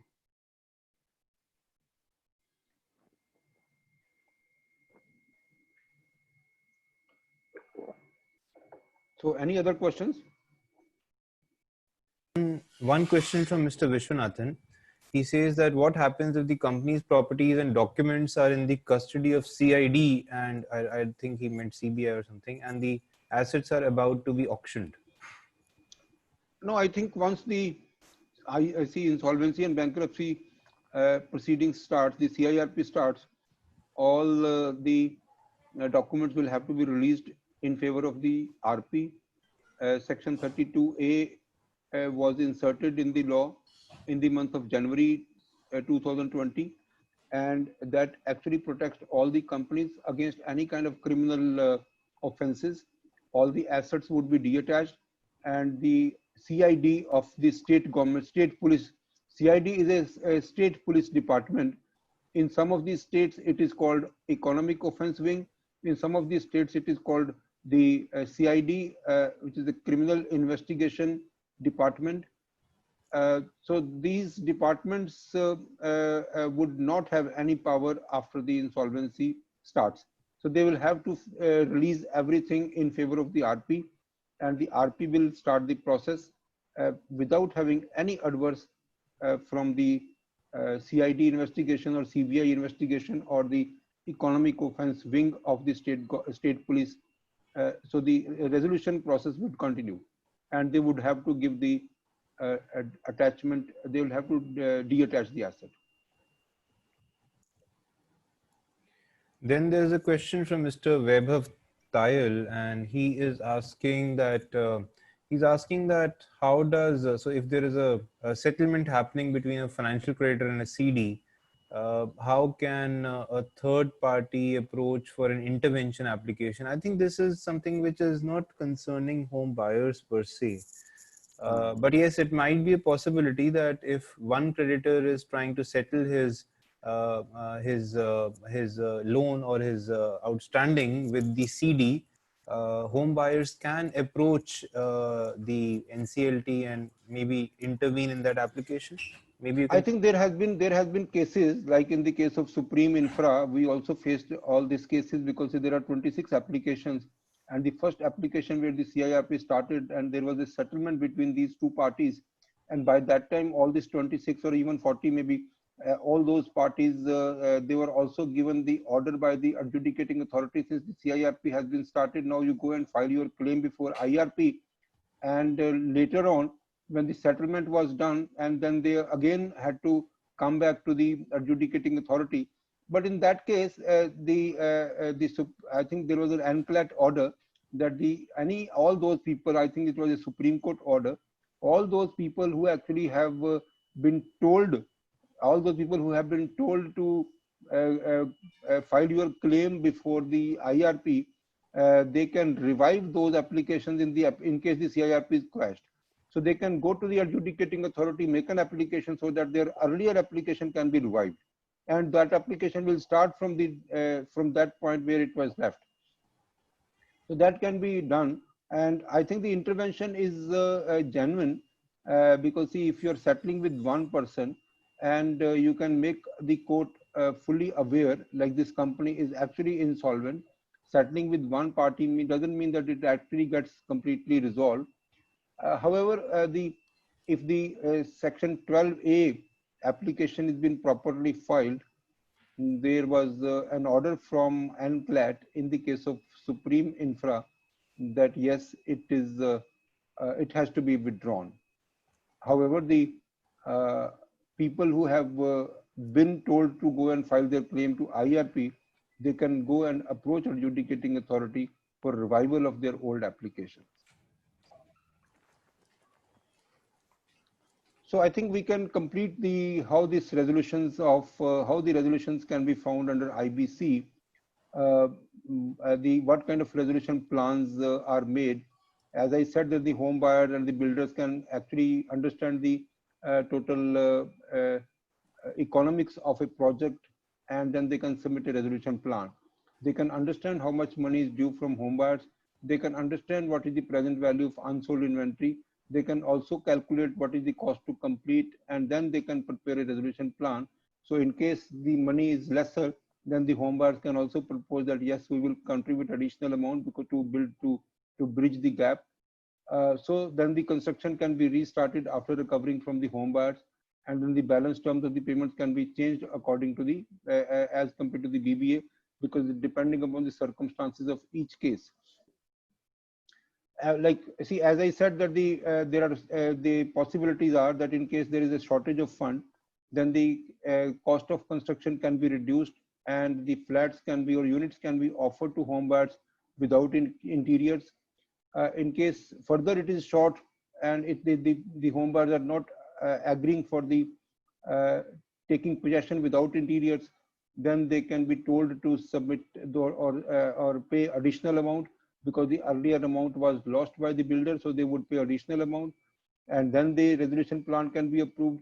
Unsold inventory can be sold, like that's of course like depending upon the value in the market, and the market dynamics would work.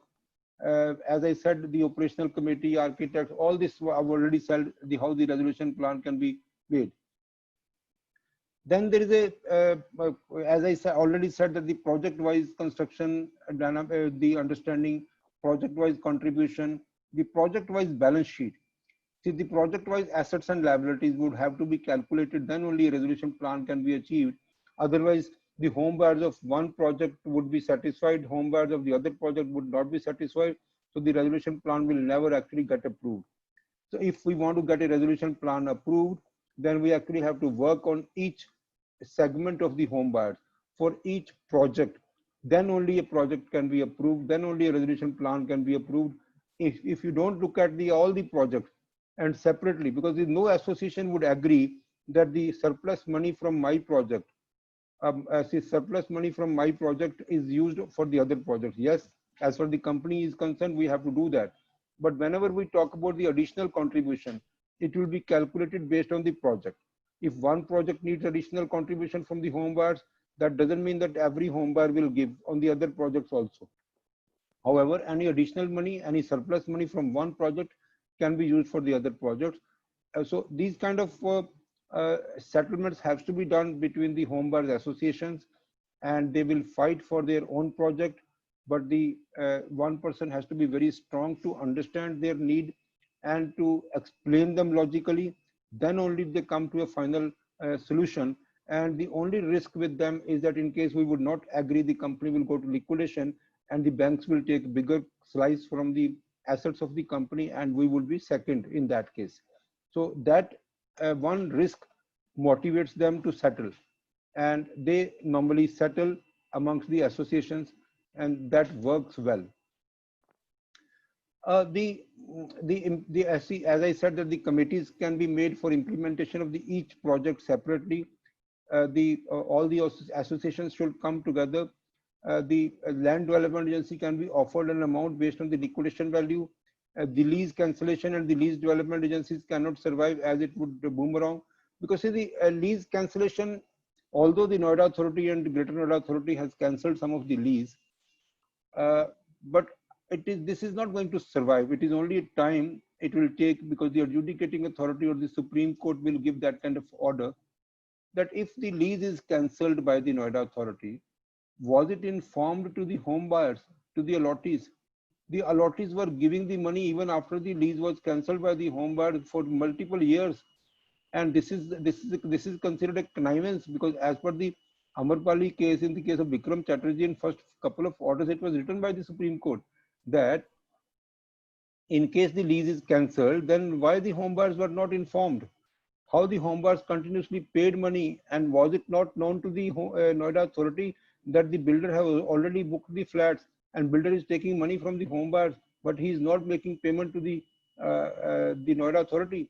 So that's something which is everyone knows. But then the cancellation of lease by the Land Development Authority is not going to survive. Nobody would say that the Noida Authority would cancel the lease where there are 2,000 home buyers sitting on that land and the project is already 50% constructed. However, the NCLT says in one of our projects, NCLT say that I do not have power to direct the Noida Authority to cancel the, to remove the cancellation or to quash the cancellation order. So that power they said we don't have. You will have to go to the Supreme Court. So we have filed an appeal to NCLAT against that order of the NCLT, where it is said that I do not have any power to direct the Noida Authority to renew the lease deed. So then we have gone to the NCLT, and let's see what happens. We are very, very confident that this particular order that we will win. In case not at Appellate Authority, then to Supreme Court. No court can afford to say that the lease is cancelled and the home buyers are stranded with half constructed buildings. So that's something which is not going to happen. However, NCLT just said that we don't have that kind of power. We also have a scenario where the mostly home buyer says that what about the fraudulent transactions? What about the money which has been diverted by the promoters? How are you taking care of that part? And you are asking money from us. See, what home buyer thinks that as if the RP is asking money from them. Whenever there is a resolution plan comes, the home buyer thinks that the RP is asking additional money from them, and they actually they can come on you very heavily, that you are not taking care of the fraudulent transactions, you are not even taking care of the cash which has been siphoned out. You see, that's something RP has to do. It is the duty of the RP to do that. Practically, it will be based on your own determination, it will be based on the forensic auditor's report, and it will be based on the adjudicating authority's time. All these things may take time, but the resolution plan would not wait for all this. See, in the court, in case you file an application under section 43, 45, 50, 49, 66, all this will take time in adjudication. And the stakes are very heavy. It is not possible that on adjudication, somebody is going to contribute money, whatever fraudulently has been taken away by them. then he will go in appeal to appellate authority and also to Supreme Court. However, it is the duty of the RP to find a resolution for the project, and the project resolution is time bound. So we normally tell home buyer that that process will be taken care of. However, they actually get a lot of satisfaction when we write in the resolution plan that whatever money will be recovered under all these avoidable or fraudulent transactions, that will be distributed to the home buyers, and it will not go to the corporate debtor. It will be distributed to the home buyers against their, or it, in case they have taken over the company, then it will go to the same association. So this is the some clauses, because in case we read carefully section 43, 45, 50, the any amount recovered under these sections normally would go to the exchequer, would go to the corporate debtor. And if the corporate debtor has been taken away by some other builder, then why should that builder become undue enrichment? That money should come to the creditors against the suffering that they have done. So this is regarding the forensic audit part of it. So one question which was very, very important, it was coming again and again to us, it was the reverse CIRP. So it was held in the case of Flat Buyers Association of Winter Hills versus Umang Realtech Private Limited, and this is an NCL 80 case. And in this case, one concept was given that the CIRP of the real estate company is limited to the particular project in which the default is there, and the CIRP is not applicable to all the projects of the company. Secondly, the real estate company, the CIRP against the real estate company is limited to the project one. And the other part is, which is important in this case, is there was a intended promoter. He was an intended lender also. The promoter said that my project is almost complete at about 80%, 90%. If you give me the opportunity, I would complete the project and I would hand over the possession. So this changed the case, and this changed the mind of the bench. The bench thought that it might not be possible to find a resolution plan if somebody is coming and trying to invest money and complete the project. But what was the condition of that lender, intended lender? His condition was that whatever I invest for the project, that should be considered as an interim finance having priority over all the other creditors. So the court actually agreed for this. It was a promoter. The promoter company, which was the promoter company, said that in case the amount is invested by me and complete the project and hand over to the to all the home buyers, then the IRP would function along with the promoter. RP would monitor the entire process of construction and handover. There would be a certificate taken from the IRP for the complete implementation of the project, and then it will come to the NCLT, and the NCLT will quash the CIRP. So quashing the CIRP by way of a resolution. This is why it is called a reverse insolvency. So when we see this reverse CIRP, the reason why it is called reverse CIRP is that the resolution is being done and then the CIRP is being quashed. So this is in this case, the Uppal Housing Private Limited was the intended lender, and there was a tripartite agreement for all the sales done, and the tripartite agreement was between the RP, IRP, and so all this is a very clearly settled. And a second case was Rajesh Goyal versus Babita Gupta, and this was also a kind of replica of this case. So the again in the case of Pradeep Kumar Chaudhary, which is Dagcon India Private Limited, the brief reverse CIRP apply even if the corporate debtor is in the business of selling the flats, apartment shops to allottees. So this is the possibility of reverse CIRP. All this is the judgment showing the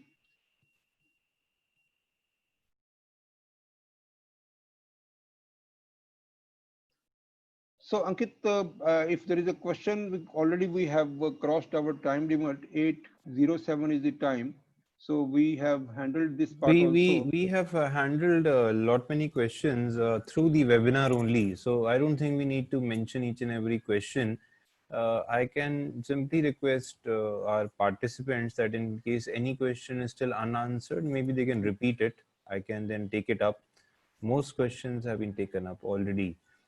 And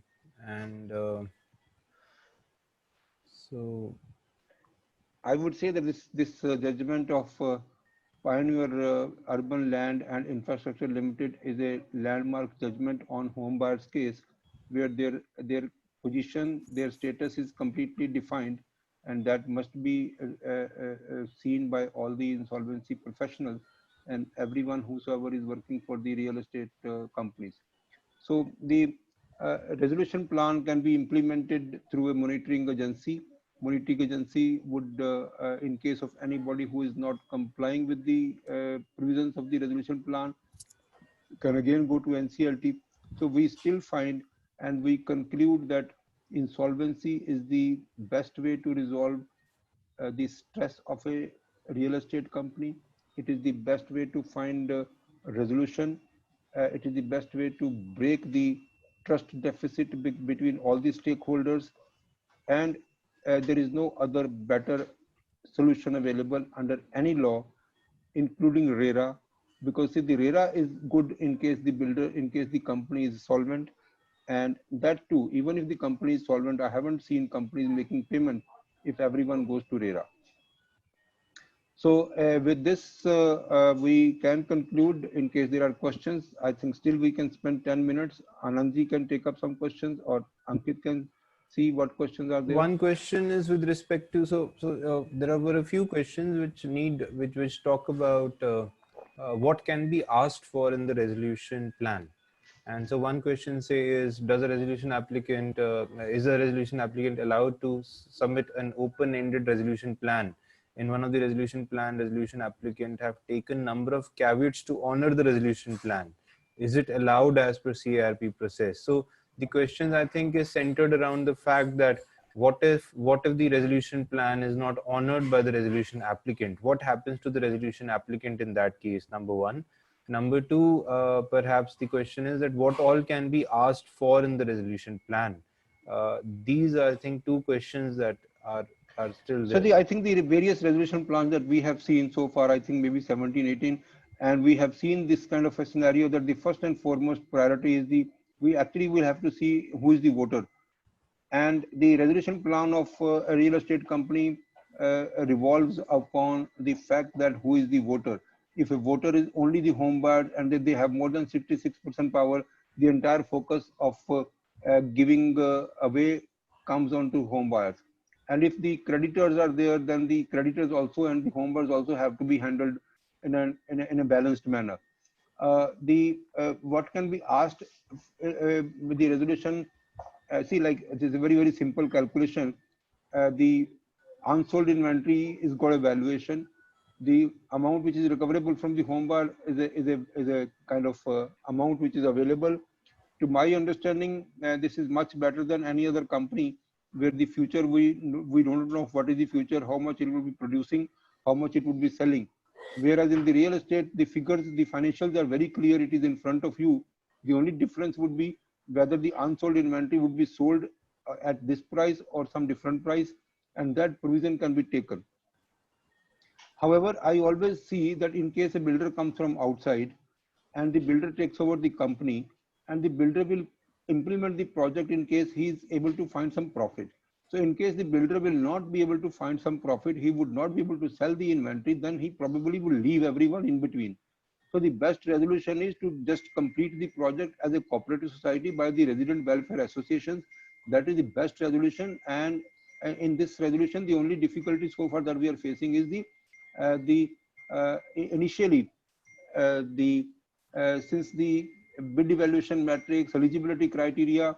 So that was in the first case we got an experience. So for all other cases, we are now prepared right from the beginning that the home buyers would be the best bet. So we are preparing our eligibility criteria, bid evaluation matrix, earnest money deposits accordingly.